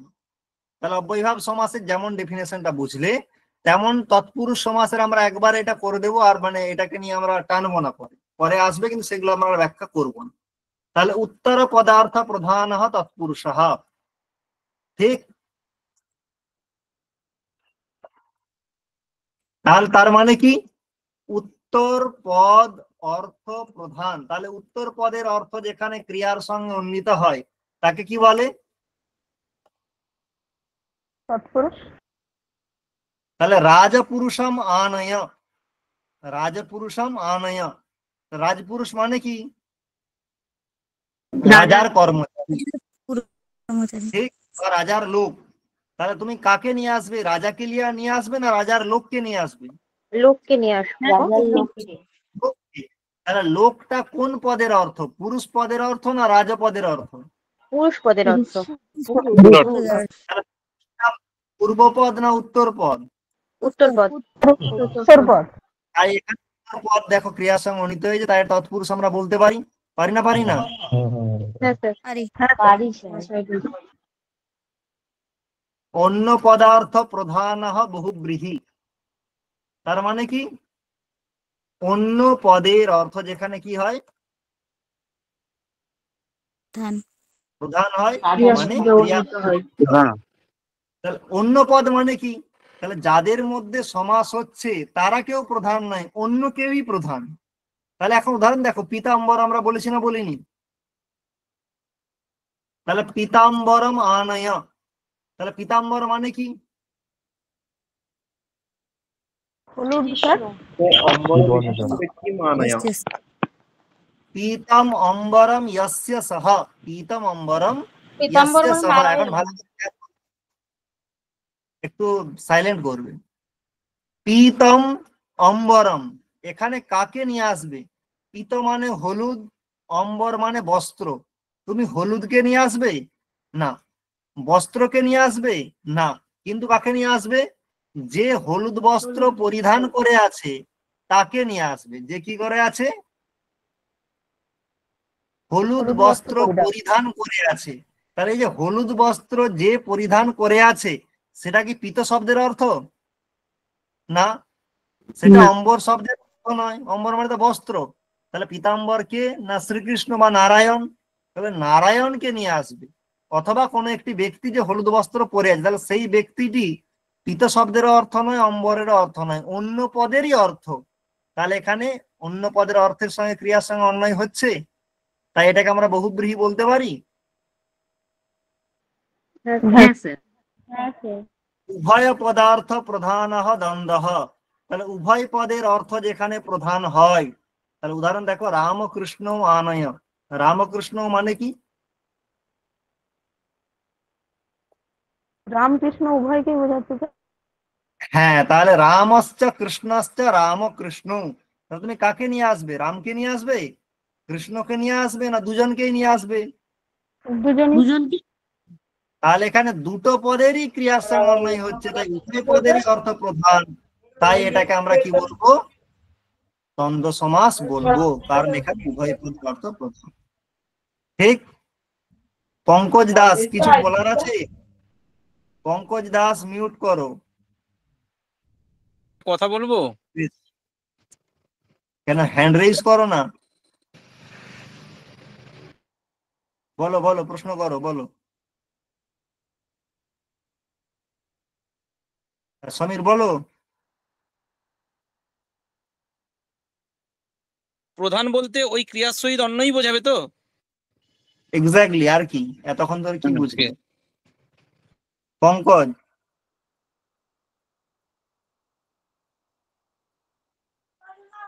আচ্ছা হ্যাঁ, কি প্রশ্ন? আচ্ছা, আর একটা কথা বলতে, এই যে পীতাম্বর আনয়, এইটা একটু আর একটু বলুন স্যার। আর মানে এখানে বলার মতো কি, মানে তোমার কনফিউশনটা কোথায়? পীতাম্বরম আনায় মানে তুমি কাকে আনবে? একজন জিজ্ঞাসা করে যে সমাসের সূত্রগুলি কি মুখস্থ করতে হবে? না না, সমাসের সূত্র মুখস্থ করার দরকার নেই, ঘটনাগুলো জানবে শুধু, সূত্র মুখস্থ করার দরকার নেই। কার যদি থাকে আলাদা কথা, দরকার নেই মুখস্থ করা। আরে বললাম যে ক্রিয়ার সঙ্গে অন্যয় যার হয়, তাহলে পীতাম্বরম আনয় বললে তুমি পীতকে আনবে না অম্বরকে আনবে? দুজনকেই আনবো। না, দুজনকে আনবে না। পীত মানে হলুদকে তুমি কি আনতে পারবে যদি আলাদা করে অর্থ না, করো? আর অম্বর মানে বস্ত্র, তুমি বস্ত্রকে নিয়ে আসবে না যে বস্ত্র পরে আছে তাকে নিয়ে আসবে? যে বস্ত্রটা পরে তাকে নিয়ে আসবো। সেটা তার বস্ত্র নয়, সে তো বস্ত্র নয়, আর সে হলুদও নয়, সে কোন একটা ব্যক্তি। তাহলে সেই ব্যক্তিটা পীত শব্দের অর্থ নয়, অম্বর শব্দের অর্থ নয়, তাহলে অন্য পদেরই অর্থ। তার জন্য ওটা বহুব্রীহি সমাস। ঠিক ও আছে, হ্যাঁ, thank you sir, thank you. বেশ। তারপর তাহলে আমরা কাকে বলে এটা আমরা জেনে নিলাম। এরপরে আমাদের আসছে যে অব্যয়ীভাব সমাস। তাহলে অব্যয়ীভাব সমাসের যেটা মেন সূত্র, যেটার দ্বারা 95% অব্যয়ীভাব সমাস হয়ে যায়, সেই সূত্রটা দেওয়া আছে। অব্যয়ম বিভক্তি সমীপ সমৃদ্ধি বিবৃদ্ধি অর্থাভাব অত্যয় অসম্প্রতি শব্দ প্রাদুর্ভাব পশ্চাৎ যথা আনুপূর্ব যৌগপদ্য সাদৃশ্য সম্পত্তি সাকল্য অন্তবচনেষু। এইখান থেকে আমাকে যেটা করতে হবে সেটা হচ্ছে বিগ্রহ, সমাস, আর তার সঙ্গে কোন অর্থে কোন উদাহরণটা দেওয়া হয়েছে এই অর্থটাও আমাদের কিন্তু জিজ্ঞাসা করতে পারে। সব থেকে ইম্পর্টেন্ট হচ্ছে বিগ্রহ আর সমাসটা। আর আরেকটা যেটা ইম্পর্টেন্ট, যদি কোনো কারণে একটু অ্যাডভান্স দেয় তাহলে অর্থটা জিজ্ঞাসা করতে পারে। বিশেষ করে এখানে যে 16টা অর্থ যেটা দেওয়া আছে অন্য কোনো জায়গায় নয়, কারণ এটা সমাস প্রকরণের শুরুতেই আছে, তো তাই এইটা নিয়ে কিন্তু অর্থের প্রশ্নও দিয়ে দিতে পারে। তাই যদি সম্ভব হয় তাহলে অর্থটা মাথায় রাখলে খুবই ভালো। আর বিগ্রহ সমাস তো মাথায় রাখতেই হবে, কিন্তু অর্থটা মাথায় রাখতে পারলে ভালো। সেখানে এই প্রথমে বিভক্তি অর্থে যেটা আছে সেই বিভক্তি অর্থেরটা আমি একটু বাদ রাখছি, আর পরের থেকে বলছি। সমীপ অর্থে কৃষ্ণস্য সমীপম উপকৃষ্ণম, মদ্রাণাম সমৃদ্ধি সুমদ্রম, যবনানাম বিবৃদ্ধি দুর্যবনম, মক্ষিকানাম অভাবঃ নির্মক্ষিকম। এগুলো আমরা মোটামুটি সকলেই জানি। এখন প্রশ্ন হচ্ছে যে এই অব্যয়ীভাব সমাস পড়ার আগে আমাদের জেনারেল কটা জিনিস জেনে রাখতে হবে। সেটা হচ্ছে অব্যয়ীভাব সমাস আমরা যদি আইডেন্টিফাই করতে চাই, আমরা তো পড়বই, তার আগে কতগুলো বিশেষ বৈশিষ্ট্য। 1 নম্বর হচ্ছে যদি অকারান্ত শব্দ হয়। প্রথমে হচ্ছে যে 1 নম্বর, একটা অব্যয় থাকবে। এখানে একটা কথা জুড়ে দেওয়া ভালো, প্রায়। কারণ কিছু কিছু অব্যয়ীভাব সমাস আছে যেখানে অব্যয় থাকে না, প্রায় একটা অব্যয় থাকে। যেমন ধরে নাও উপকৃষ্ণম, এখানে অব্যয় আছে না নেই? আছে। সুমদ্রম দুর্যবনম নির্মক্ষিকম যথাশক্তি, একটা না একটা অব্যয় আছে। আমি প্রায় এই কারণেই বললাম, যেমন ধরো ব্যতিক্রম আছে, একটা হচ্ছে উন্মত্ত গঙ্গম, আমি আসবো, তাহলে সেখানে কি নেই? অব্যয় নেই। অব্যয় নেই। ঠিক আছে, না নর্মালি একটা অব্যয় থাকে, এটা একটা চিহ্ন, সাইন। 2 নম্বর সাইন হচ্ছে যে অব্যয়ীভাব সমাস নপুংসক লিঙ্গে হয়। কোন লিঙ্গে হয়? নপুংসক লিঙ্গ। নপুংসক লিঙ্গে। নপুংসক লিঙ্গে হয়, এবং সেই নপুংসক লিঙ্গে হওয়ার দরুন সেখানে অকারান্ত হলে সেটা ফলের মতো রূপটা থাকে। কার মতো রূপটা থাকে? ফলের মতো। বাদ বাকি অকারান্ত বাদ দিলে ইকারান্ত উকারান্ত প্রভৃতি স্থলে বিভক্তি থাকে না, যেমন থাকে তেমনই রয়ে যায়। যেমন ধরো যথাশক্তি, অনু বিষ্ণু, ত্রিমুনি। ভালো করে খেয়াল করে দেখো, যথাশক্তি এখানে কোনো বিভক্তি দেখতে পাচ্ছ? দেখতে পাচ্ছ না। এখন ভালো করে খেয়াল করে দেখো, এখন ত্রিমুনি, এটা দেখে ত্রি দেখে মনে হতে পারে এটা দ্বিগু সমাস, কিন্তু এটা নির্ণয় কি করে করবে যে এই ত্রিমুনির এইটা দ্বিগু সমাস নয়? তার কারণ যদি ভালো করে খেয়াল করে দেখো, দ্বিগু সমাস যদি হতো কিছু না কিছু বিভক্তি থাকতো, থাকতো না? থাকতো না? হ্যাঁ স্যার, কিন্তু থাকতো। এখানে কোনো বিগ্রহ নেই, এখানে কিন্তু কি নেই, কোনো তোমার বিভক্তিই নেই কোনো। তাহলে এই বিভক্তি না থাকা এটাও একটা অব্যয়ীভাব সমাসের চিহ্ন। যথাশক্তি, অনুবিষ্ণু, যদি বিসর্গ কেউ দিয়ে দেয়, দিয়ে প্রশ্ন করে এটা কি, তাহলে কিন্তু মোটো অব্যয়ীভাব নয়, সেটা ভুল। অথবা অন্য সমাস হবে, কিন্তু বিভক্তি যদি না থাকে তাহলে অব্যয়ীভাব সমাস। তাহলে বিভক্তি না থাকাটা একটা অব্যয়ীভাব সমাসের চিহ্ন। আর অকারান্ত শব্দ অনেক সময় সমাহার দ্বন্দ্বেও দেখা যায়। যেমন ধরো পানি পাদম, অকারান্তের ক্ষেত্রে একটু অন্যটা ম্যাচ করতে হবে, শুধু অকারান্ত দেখলে হবে না, সেখানে অব্যয় আছে নাকি সেটাও ম্যাচ করতে হবে। কি আগে ম্যাচ করতে হবে? অব্যয় আছে কিনা। একটা একদম জেনারেল নিয়মের মধ্যে আসবে না, কতকগুলো মিলে অব্যয় আছে কিনা দেখে নেব। অকারান্ত ফল শব্দের মতো রূপ কিনা দেখে নেব। যদি অব্যয় থাকে তাহলে তোমার 90% মানে 100% চান্স সেখানে অব্যয়ীভাব সমাস আছে, 99.99%। তার সঙ্গে যদি অকারান্ত ফল শব্দের মতো রূপ জুড়ে যায় তাহলে সোনাই সোহাগা। যদি অব্যয় থাকে তার সঙ্গে যদি ইকারান্ত থাকে, অব্যয় যদি নাও থাকে, তাতে যদি বিসর্গ না থাকে, তাহলেও সেটা কোন দিকে যাবে? অব্যয়ভাব। অব্যয়ী ভাবে যাবে। কিসে যাবে? অব্যয়ী ভাবে। এরপরে দেখো আমরা যেটা উদাহরণগুলো দেখবো, আরেকটা হচ্ছে অব্যয়ীভাব সমাসের নিয়ম হচ্ছে যদি দীর্ঘ থাকে, স্ত্রীলিঙ্গে যদি দীর্ঘ থাকে তাহলে দীর্ঘের হ্রস্ব হয়ে যায়। দীর্ঘের কি হয়ে যায়?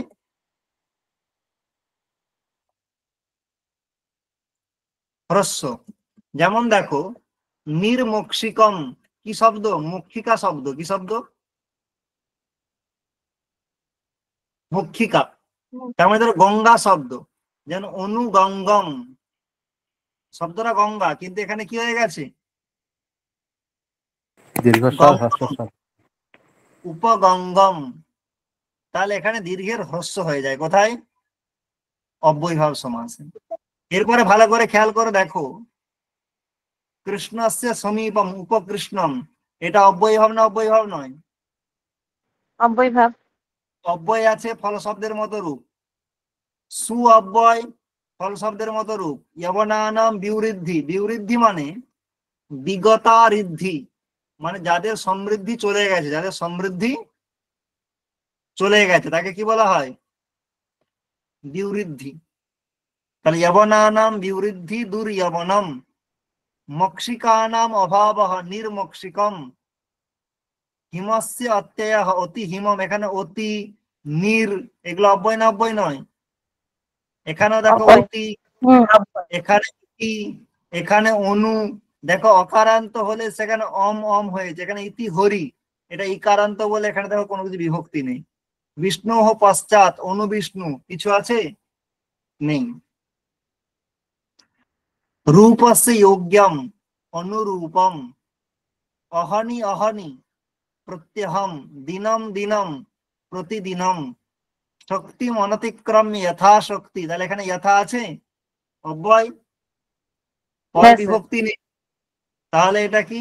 অব্যয়ীভাব সমাস। হরে হে সাদৃশ্যম স হরি, জ্যেষ্ঠস্য আনুপূর্বেণ অনুজ্যেষ্ঠম, চক্রেণ যুগপৎ স চক্রম। এখানে যেখানে স আছে, স এখানে আছে, এইটা আদতে হচ্ছে অব্যয়টা সহ অব্যয়। কি অব্যয়? সহ। ঠিক আছে, তাহলে সহ হরি তার জায়গায় সহরি হয়ে যায়, সহের হটা চলে যায়। একমাত্র কালবাচক শব্দ যদি থাকে, কি শব্দ? কালবাচক মানে সময়বাচক শব্দ যদি থাকে, সেখানে কিন্তু সহ থাকবে। সেখানে কি থাকবে? সহ থাকবে। সহ থাকবে। যেমন ধরে নাও সহ পূর্বান্নম, এখানে সহ জায়গায় স হয়নি কেন বলো তো? পূর্বান্নটা কি শব্দ? কালবাচক শব্দ।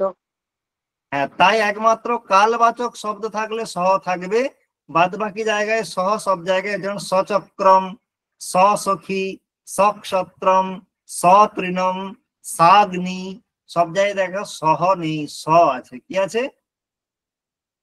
স আছে। এগুলো খুবই প্রসিদ্ধ অর্থ, তোমরা সকলেই জানো, আর এখানে বলার মতো কিছু নেই, পাশে একদম অর্থগুলো দেওয়াও আছে। তাই এখানে এক্সপ্লেন করার মতো জায়গা খুব কম, যেটা বলার হলো, বলার দরকার সেগুলো বললাম। এরপরে একটা যেটা খুব গুরুত্বপূর্ণ জায়গা, সেটা হচ্ছে অব্যয়ীভাব সমাসে একটা খুব রেয়ার জিনিস আছে। সব জায়গায় বিগ্রহ নর্মালি দুটো পদ দিয়ে হয়। কটা পদ দিয়ে হয় বিগ্রহ? দুটো। কিন্তু বিভক্তি অর্থে যেখানে অব্যয়ীভাব হয় সেখানে একটা পদ দিয়ে বিগ্রহ হয়। কটা পদ দিয়ে? একটা পদে। যেমন দেখো হরৌ, তার বিগ্রহ করে কি হয়েছে? হরৌ এই বিগ্রহে কি সমস্যা হয়েছে? অধিহরি। তাহলে হর এই যে সপ্তমী আছে, সেই সপ্তমীর অর্থেই অধি অব্যয়টা এসছে। তেমনি সপ্তমী যেখানে থাকে, যেমন ধরো মঞ্চে, এখানে সপ্তমী আছে না নেই? হ্যাঁ সপ্তমী। তাহলে এখানে হয়ে যাবে অধি মঞ্চম, কে যাবে? অধিমঞ্চ আত্মনি, তাহলে এখানে সপ্তমী আছে না? আত্মনের আত্মনি আছে সপ্তমী। হ্যাঁ স্যার তাহলে তার কি, তার রূপ হয়ে যায় অধ্যাত্মম। কি রূপ হয়ে যায়? অধ্যাত্ম এই অধ্যাত্মটা খুব গুরুত্ব সহকারে দেখবে, তার কারণ এই অধ্যাত্মের বিগ্রহটা অনেক বই অনেক রকম দেওয়া থাকে। এমনকি পাণিনিয়মেও অধ্যাত্মের বিগ্রহ দেওয়া আছে আত্মানম অধিকৃত্য, কিন্তু এটা আত্মানম অধিকৃত্যের বিগ্রহ নয়। অধ্যাত্মের বিগ্রহ হচ্ছে আত্মনি। কি বিগ্রহ? বনি আত্মনি। মানে সপ্তমী অর্থে অব্যয়ীভাব সমাস হয়েছে। যেমন হরৌ অধিহরি, তেমন আত্মনি অধ্যাত্মম। তবু তখন আত্মানাম অধিকৃত্য দেওয়া আছে। অন্যান্য অনেক বই বাংলাতে বিচিত্র বিচিত্র দেওয়া আছে। বিশেষ করে বাংলায় মানে মার্কেটে যতগুলো চলতি বই, সেখানে সমাসের বিগ্রহ নিয়ে অনেক সমস্যা আছে, অনেক ভুল ভ্রান্তি আছে। কারণ সেই যে বিগ্রহ চলে আসছে সেই বিগ্রহই পরবর্তী বইয়ে ছাপা হয়ে যাচ্ছে, সেগুলো সংশোধন আর হয় না। তাহলে অধ্যাত্মের বিগ্রহ হচ্ছে আত্মনি। এরকম অনেক জায়গায় তোমাদের যখন পড়াবো আমি সমাস, আজকে তো শুরু করছি, সেখানে আমি কিন্তু সমস্ত গুলো বলবো যে এগুলো এরকম বইয়ে পাওয়া যায়, কিন্তু আসলে ওটা নয়, ওটা ভুল বিগ্রহ। তাহলে অধ্যাত্মের বিগ্রহ কি বললাম? আত্মনি আত্মনি। মনি ঠিক এরকম যেখানে যেখানে ভুল সবার সম্ভাবনা আছে বা দেখা যায় সেগুলো বলে দেবো। তারপরে আসছে নদী ভিশ্চ সংখ্যা বংশে না। এই দুটোকে আমরা এখন বাদ রাখছি। কেন বাদ রাখছি একটু পরে বই, যদিও 2-3 আছে তবু আমরা একটু বাদ রাখছি। এরপরে আসছে যে প্রতি অব্যয়ের সঙ্গে অব্যয়ীভাব সমাস হয়। যেমন কখন হয় মাত্র অর্থে, মাত্র মানে অল্প বোঝালে। যেমন শাকস্য লেশঃ শাক প্রতি, অথবা ঘৃতস্য লেশঃ মানে ঘৃতের লেশ মাত্র আছে, সেখানেও কি সমাস হবে? ঘৃত প্রতি। অবয়ভাব। লবণস্য লেশঃ লবণ প্রতি। এইখানে দেখো মজার জিনিস, আগের যে অব্যয়ভাব গুলো দেখেছিলাম সেখানে সমাস অব্যয়ী গুলো আগে ছিল। কোথায় ছিল? আগে ছিল অব্যয়গুলো। আগে ছিল। কিন্তু এই দুটো জায়গাতে মানে মজার বিষয় হচ্ছে এখানে অব্যয়গুলো পরে থাকে। কোথায় থাকে? পরে থাকে পরে থাকে। পরে থাকে। বিশেষ করে প্রতি, যেটা হচ্ছে অল্প বোঝাতে যে সমাসটা হয়। তাহলে শাক প্রতি যদি নাও জানো, এখানে অব্যয় আছে না নেই? আছে আছে আগে হোক পরে হোক, আছে তো। এবং স্যার। তার সঙ্গে বিভক্তি আছে, বিভক্তি দেখতে পাচ্ছ? না স্যার বিভক্তি নেই। অব্যয়ীভাব সমাস। আর যদি প্রতি শব্দ পরে থাকে তাহলে জানবে সেখানে লেস দিয়ে বিগ্রহটা হবে। কি দিয়ে বিগ্রহটা হবে? লেশ আরেকটা হয় অক্ষ, শলাকা এবং সংখ্যাবাচক শব্দের সঙ্গে পরি অব্যয়ের সমাস। কার? পরি পরি অব্যয়ের সমাস। যেমন হচ্ছে অক্ষ পরি, শলাকা পরি, আর সংখ্যা মানে সংখ্যাবাচক, এক পরি, দ্বিপরি, ত্রিপরি। তাহলে এগুলো এরকম চলতে থাকবে সংখ্যাবাচক। তাহলে পরি যদি অন্তে থাকে সেটাও অব্যয়ীভাব সমাস। তাহলে এর বিগ্রহ হচ্ছে অক্ষপরির হচ্ছে অক্ষেন বিপরীতম বৃত্তম অক্ষপরি, শলাকয়া বিপরীতম বৃত্তম শলাকা পরি, একেন বিপরীতম বৃত্তম এক পরি। এর মানে হচ্ছে একটার জন্য আমি হেরে গেলাম, মানে একমাত্র দরকার ছিল। যখন যেমন লুডো খেলার মতো পাশে কর, যদি আর 1 পয়েন্ট পাওয়া যেত তাহলে আমি জিতে যেতাম, শুধুমাত্র একটার জন্য আমি হেরে গেলাম। শলাকা পরি, শেষ দানটার জন্য আমি হেরে গেলাম। তাহলে এইরকম মানে বিগ্রহ অক্ষেন বিপরীতম বৃত্তম অক্ষপরি। তাহলে এখানেও পরে থাকবে। তাহলে প্রতি আর পরি এই দুটো পরেও থাকতে পারে। কোথায় থাকতে পারে? পরেও থাকতে পারে। এই এতক্ষণ পর্যন্ত যে অব্যয়ভাব সমাসগুলো বলা হলো, আমরা কোনগুলোকে বলিনি বলতো? 2 আর 3 বলেছি কি? না না না তাহলে এগুলো বাদ দিয়ে দাও। ঠিক আছে, আমি 2 আর 3 এখানে পরে নিয়ে আসছি। এখানে একটু অ্যারেঞ্জমেন্টটা এদিক ওদিক হবে একটু।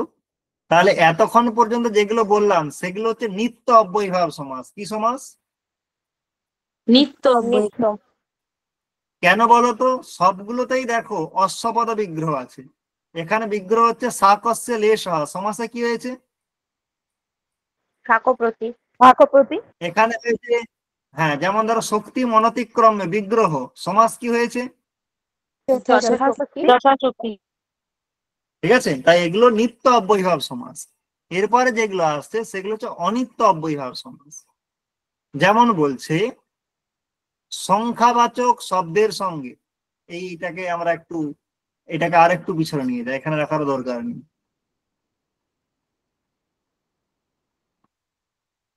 আমরা এইখানে নিয়ে যাই। এরপরে আসছে অপপরি বহির অঞ্চবহ পঞ্চম্যাহ। এখানে চারটে কথা বলা যায়, অপ, পরি, বহি আর অঞ্চবহ। অঞ্চবহ মানে উঞ্চু ধাতুর থেকে যেগুলো নিষ্পন্ন হয় সেগুলো হচ্ছে প্রাক শব্দ আর প্রত্যয় শব্দ। কি শব্দ? প্রাক আর প্রত্যয়। তাহলে অপ, পরি, বহি, প্রাক এবং প্রত্যয়, এই পাঁচটা শব্দের যোগে, এই পাঁচটা শব্দের পঞ্চমী বিভক্তিযুক্ত শব্দের সঙ্গে অব্যয়ীভাব সমাস হয়। পঞ্চম্যাহা বলেছে। যদি তোমরা খেয়াল করে দেখো এর সঙ্গে কারকের একটা লিঙ্ক আছে। বহি শব্দ যোগে পঞ্চমী হয়, এইরকম কারক প্রকরণে কোনো সূত্র নেই। পঞ্চু শব্দের যোগে পঞ্চমী হয়, এটা আছে না নেই? এটা আছে। কোথায় আছে বলতো? অন্য আরাধিতর রীতে দিক শব্দ অঞ্চুত্তরা পদা যাহি উক্তি, অঞ্চুত্তরা ওখানে আছে, ওর যোগে পঞ্চমী হয়। আর অপপরি হচ্ছে কর্ম প্রবচনীয় আছে, অপপরি বর্জনে, তাই তার যোগে পঞ্চমী যায়। বহি শব্দের যোগে পঞ্চমী কিন্তু কোথাও কারক প্রকরণে বলা নেই, কিন্তু এই যে পাণিনি সমাসের বিধান করেছে তার দ্বারা জানা যায় যে বহি শব্দের যোগে কি হয়, ব্যাকরণে পঞ্চমী হয়। পঞ্চমী। ঠিক আছে, তাহলে বহি শব্দ যোগে পঞ্চমীর সূত্র এটাই, অপপরি বহিরঞ্চবহ পঞ্চমী, পাণিনি সমাস বিধান করেছে বলে তাই হয়। তাহলে অপ তার সঙ্গে পঞ্চমী, যেমন অপ বিষ্ণু হো, তাহলে এখানে বিষ্ণু হতে পঞ্চমী আছে। হ্যাঁ, বিষ্ণু হো সমাস করে কি হয়েছে? অপবিষ্ণু। অপবিষ্ণু। তাহলে দেখো অপবিষ্ণুতে একটা অব্যয় আছে, শেষে বিভক্তি নেই। আর 2 নম্বর হচ্ছে অপবিষ্ণু হো, এটাই বিগ্রহ, সমাস করে অপবিষ্ণু হয়েছে। বিগ্রহতেও যা পদ আছে সমাসেও তাই আছে। হ্যাঁ, তাহলে সপদ নয়, হ্যাঁ স্যার, সপদ, সপদ বিগ্রহ, হ্যাঁ শপথ। তাই এটা অনিত্য সমাস বা বৈকল্পিক সমাস। পরি বিষ্ণু হো সমাস করে কি হয়েছে? পরিবিষ্ণু। বহির্বনাৎ, বহির্বনম, প্রাগ বনাৎ,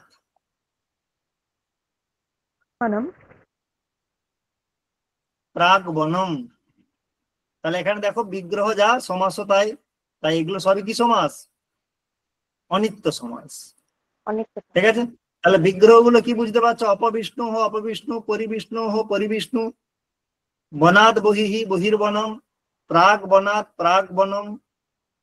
তারপরে আসছে আং অব্যয়ের সঙ্গে, কার সঙ্গে? আং অব্যয়ের সঙ্গে যে সমাসটা হয় এখানেও পঞ্চমী বিভক্তিযুক্ত পদের সঙ্গেই হয়। তাহলে বলছে আ মুক্তে হে সংসার, তাহলে আ মুক্তে হে, বিগ্রহ দিচ্ছে দেখো, আ মুক্তে হে। তাহলে এখানে মুক্তে হে পঞ্চমী আছে না নেই? পঞ্চমী। এখানে আ আছে, এখানে কর্ম প্রবচনীয় যোগে পঞ্চমী, আং হচ্ছে কর্ম প্রবচনীয়, পঞ্চমী প্রকরণে আছে, তার যোগে পঞ্চমী হয়েছে মুক্তে হে এখানে। তাহলে আ মুক্তে হে সমাস করে কি হয়েছে? আ মুক্তি। তাহলে এখানে আ অব্যয় আছে না নেই? আছে। আছে। হ্যাঁ, তাহলে মুক্তিতে বিসর্গ আছে? না, নেই। তাহলে এটা অব্যয়ভাব সমাস, অব্যয়ভাব সমাস, এবং এর বিগ্রহ যা দিয়ে হয়েছে সমাসও তাই দিয়ে হয়েছে, তাই অনিত্য সমাস। আ বাল্যাৎ, তাহলে আ বাল্যম, তাহলে এখানেও পঞ্চমী হয়েছে। তাহলে আ বাল্যাৎ সমাস করলে আ বাল্যম, তাহলে সেম আ বাল্যম, এখানে আং হচ্ছে অব্যয়, তার সঙ্গে বাল্য শব্দ আছে, তাহলে এখানে এটাও কি সমাস? অব্যয়ভাব সমাস। কি সমাস? অব্যয়ভাব সমাস। আ মুক্তি হচ্ছে মর্যাদা অর্থে, আর আ বাল্যম হচ্ছে অভিবিধি অর্থে। আ মুক্তি কি অর্থে? মর্যাদা। মর্যাদা মানে কি? মর্যাদা মানে হচ্ছে তেন বিনা, মানে তাকে বাদ দিয়ে। তাহলে আ মুক্তি সংসার, তার মানে মুক্তিকে বাদ দিয়ে সংসার। যখন মুক্তি মানে মোক্ষ হয়ে যায় তখন আর কারো সংসার থাকে? না। সংসারে আমরা বাঁধা কতক্ষণ হয়, যতক্ষণ না মুক্তি হয়েছে। তাই তাকে বাদ দিয়ে। আর অভিবিধি মানে তাকে নিয়ে। অভিবিধি মানে কি? তেনা সহ আবাল্যম হরিভক্ত, তার মানে বাল্যকাল থেকেই সে হরিভক্ত। তাহলে বাল্যকালটা বাদ দিয়ে না বাল্যকালটা নিয়ে? বাল্যকালটা নিয়ে। বাল্যকাল। ওর জন্য এটা অভিবিধি। ওর জন্য এটা কি বিধি? অভিবিধি। তাই এমনি অভিবিধি। যদি উদাহরণ দেয় আমুক্তি সংসার, এখানে কি অর্থে আছে? মর্যাদা না অভিবিধি? তাহলে কি হবে? মর্যাদা মর্যাদা। মর্যাদা। আর যদি আবাল্যম হরিভক্তি, তাহলে কি হবে? অভিবিধি। অভিবিধি এরপরে আসছে অভিয়ার প্রতি। এই দুটো নিপাতেরও আভিমুখ্য অর্থে কি হয়? সমাস হয়। অভ্যগ্নি প্রত্যগ্নি।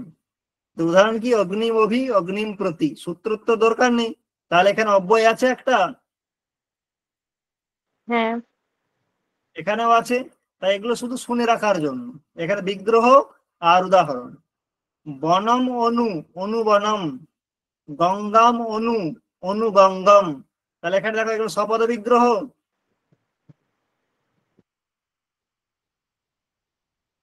সপদ বিগ্রহ। তাই এগুলো বৈকল্পিক সমাস, অনিত্য সমাস। আর এখানে এই অনুবনমটা নিয়ে একটু, মানে এই অনুবনম আর অনুগঙ্গম, এইটা নিয়ে একটু সাবধান হতে হবে। কেন? কিছু বইয়ে যেমন আমাদের কি আছে, ওই যে অপবিষ্ণু বা ওই যে প্রাগ বনাত এরকম আছে না, ওই জন্য অনেকে দেখে বনাত অনু অথবা গঙ্গায়াহা অনু এরকম বিগ্রহ দিয়ে দেয়। কিন্তু এই বিগ্রহগুলো ভুল। এই বিগ্রহগুলো ভুল। সঠিক বিগ্রহ কি? বনম অনু, গঙ্গাম অনু। বনম অনু, গঙ্গাম অনু। তারপরে আসছে, এরপরে দেখো একটা এমন আনছি যেখানে কিন্তু কোনো কি নেই, অব্যয় নেই, তা সত্ত্বেও সেখানে অব্যয়ভাব সমাস আছে। সেটা কেমন শব্দ? তাকে চেনার উপায় হচ্ছে আগে সংখ্যাবাচক শব্দ থাকবে, পরে নদীবাচক শব্দ থাকবে। হ্যাঁ, কি প্রশ্ন? কার কিছু আছে? স্যার হ্যাঁ, সিদ্ধার্থ কি প্রশ্ন? হ্যাঁ, হ্যাঁ স্যার, স্যার বলছি যে বনম অনু অনুবনম। হ্যাঁ, হ্যাঁ স্যার, আমরা তো জানি যে পশ্চাদর্থে ষষ্ঠী হয়, এরকম বনস্য অনু ইকুয়াল টু অনুবনম হয়। আর অনুর ইয়াত সময়া এই সূত্রের দ্বারাও অনু বনম এ বনম অনু ইকুয়াল টু অনুবনম হয়। যদি স্যার কোশ্চেন দেয় অনুবনম বিগ্রহ কিরকম হবে, তো কোনটা করব? বনস্য অনু করব নাকি বনম অনু করব? বনম অনু এটাই হচ্ছে বেসিক লেভেলে বলা হয়। অ্যাডভান্স লেভেলে গিয়ে দুটোই বলা হয়। বনস্য অনু এটাও বলা হয়, বনম অনু এটাও বলা হয়। তাই আমরা এসএলএসটি লেভেলে বেসিকটাই বলেছি। আশা করি বনস্য অনু পর্যন্ত যাবে না। এখন যদি কোনো কারণে দেয়, তুমি যখন বললে এটাও বলে রাখি, বনস্য অনু করলেও ওটাও ঠিক। যেমন অ্যাডভান্স লেভেলে দুটোকেই মানা হয়েছে, বনস্য অনুও বলা হয় আর বনম অনুকেও বলা হয়। ঠিক আছে? কারণ বনম অনু এখানে অনু কর্ম প্রবচনীয় হয়, তার যোগে দ্বিতীয় হয়ে যায়। বুঝতে পারছো? ধন্যবাদ স্যার, ধন্যবাদ। এরপরে আমরা যেটা আসছি, আমি আশা করছি অত অ্যাডভান্সে যাওয়া উচিত নয় আর কি। নদীবাচক শব্দ যদি থাকে, নদীবাচক বলতে নদী শব্দ নিজে অথবা নদীবাচক গঙ্গা, যমুনা, সরস্বতী, কাবেরী এইরকম যদি শব্দ থাকে পরে, আর আগে যদি কোনো সংখ্যাবাচক শব্দ থাকে এবং সেটা যদি ওই একই রকম বললাম শেষে যদি ফলমের মতো রূপ হয় অথবা ইকারান্ত যদি থাকে, তাহলে সেইখানে তোমরা চোখ বন্ধ করে অব্যয় ভাব করবে। কি করবে? অব্যয়। অব্যয় ভাব করবে। যেমন সপ্তানাম গঙ্গানাম সমাহারঃ, কি ধরন বলছে? সপ্তগঙ্গম। সপ্তগঙ্গম। এখানে ভালো করে দেখো, বিগ্রহতে সমাহার কথাটা উল্লেখ আছে, তা সত্ত্বেও কিন্তু এটা কি হলো না? সমাহার দিগু কিন্তু হলো না। তার দিগুকে বাদ করেই এই সমাসটা হয়। কোনটা? এই নদীভিষ্ট সূত্রের দ্বারা যে সমাসটা। তেমন দ্বয়োহ যমুনায়োহ সমাহারঃ দ্বিযমুনম, এটাও কিন্তু পূর্বে সংখ্যাবাচক, পরে কি আছে? নদীবাচক, যমুনা। তাই এখানে কি হয়ে যাবে? অব্যয়ভাব। অব্যয়ভাব। শব্দ থাকলেও, সংখ্যাবাচক শব্দ পূর্বে থাকলেও তারপরে পরি থাকলে অব্যয়ভাব হয়। সংখ্যাবাচক শব্দ পূর্বে থাকলে তারপরে নদীবাচক যদি শব্দ থাকে, নদী শব্দ নিজেও যদি থাকে, ধরো পঞ্চনদম, পঞ্চানাম নদীনাম সমাহার পঞ্চনদম, তাহলে সেখানেও কি হবে? অব্যয়ভাব। অব্যয়ভাব হবে। তাহলে সেজন্য এটা কিন্তু একটু খেয়াল রাখবে। আরেকটা আসছে সংখ্যা বংশে না, সংখ্যাবাচক শব্দ যদি পূর্বে থাকে তারপরে বংশবাচক, এখানে অত জটিলে গিয়ে লাভ নেই। সংখ্যাবাচক পরে শব্দের পরে যদি মুনি শব্দ থাকে, অথবা সংখ্যাবাচক শব্দ যদি পূর্বে থাকে আর পরে যদি কোনো বিভক্তি না থাকে, সেটাও অব্যয়ভাব। সেটাও কি? অব্যয়ভাব। অব্যয়ভাব। যেমন দ্বিমুনি, ত্রিমুনি, দ্বিমুনি আর ত্রিমুনি। ত্রিমুনি। ঠিক আছে, তাহলে তারপরে আমরা কতকগুলো আমরা স্যাম্পেল আমরা শেষে কালেক্ট করে রেখেছি, সেটা আমরা একবার দেখে নেব, দেখে আমরা আজকের ক্লাস শেষ করব। যেমন অপদিশম, এটা আমরা পাইনি কিন্তু এটার একটু প্রসিদ্ধ। এর বিগ্রহ কি? দিশোর মধ্যে সপ্তমী থাকলে অধি লাগানো হয়, তার তিনটি উদাহরণ আমি দিয়েছি। হরৌ অধিহরি, আত্মনি অধ্যাত্মম, গোপী অধিগোপম। গোপী কিসের রূপ জানো? গোপীয় সপ্তমী রূপ। গোপা শব্দ আকারান্ত পুংলিঙ্গ, তার সপ্তমীতে রূপ হয় গোপী। যেমন বিশ্বপা, বিশ্বপি, তাহলে সপ্তমীর জায়গায় কি অধি আসে? অধিগোপম, অধিহরি, অধ্যাত্মম। পরিবিষ্ণু, বিষ্ণুহ পরি। বনাৎ প্রাক, প্রাক বনম অথবা প্রাক বনাৎ। কারণ প্রাক বনম প্রাক বনাৎ দুটোই কেন বলেছি বলতো? সমাস করলে প্রাক বনম, আর সমাস না করলে প্রাক বনাৎ। কারণ এটা সপদ বিগ্রহ তো, তাই দুটোই হবে। বনাৎ বহিহি, তাহলে বহির বনম অথবা বনাৎ বহি, সেটাকে সাজিয়ে লিখলে বহির বনাৎ। অপবিষ্ণু, তার বিগ্রহ কি? বিষ্ণু অপ অথবা অপবিষ্ণু, আগে পরে করতে পারে, কোনো সমস্যা নেই। বনম অনু, অনু বনম, তাহলে যখন প্রশ্ন উঠেইছে আমি ব্র্যাকেটে দিয়ে দিচ্ছি বনস্য অনু, এটাও করা যেতে পারে। গঙ্গাম অনু অথবা গঙ্গায়াহা অনু। এরপরে দুটো বিগ্রহ আসছে, এইটা একটু খেয়াল রাখবে। তিষ্ঠদ্গু আর আয়তি গবম। তিষ্ঠদ্গু, এই দুটো শব্দ মনে রাখলেই হবে। এই দুটো শব্দ হচ্ছে অব্যয়ভাব সমাস। কি সমাস? এটা নিপালনে সিদ্ধ। ঠিক আছে, আরেকটা হচ্ছে যে উন্মত্ত গঙ্গম, লোহিত গঙ্গম। এখানে নদীবাচক শব্দ আছে, পূর্বে সংখ্যাবাচক নেই। তাতে একটা সূত্র আছে, অন্য পদার্থে যে সংজ্ঞায়াম। অন্য পদার্থে যেমন বহুব্রীহি হয়, অন্য পদার্থে এই দুটো সমাস হয়। একটা হচ্ছে উন্মত্ত গঙ্গম, আর একটা হচ্ছে লোহিত গঙ্গম। তাহলে এর বিগ্রহ কি? উন্মত্তা গঙ্গা যত্র অথবা ইয়াসমিন। ভালো করে খেয়াল করে দেখো, এরকম বহুব্রীহি সমাসেও হয়।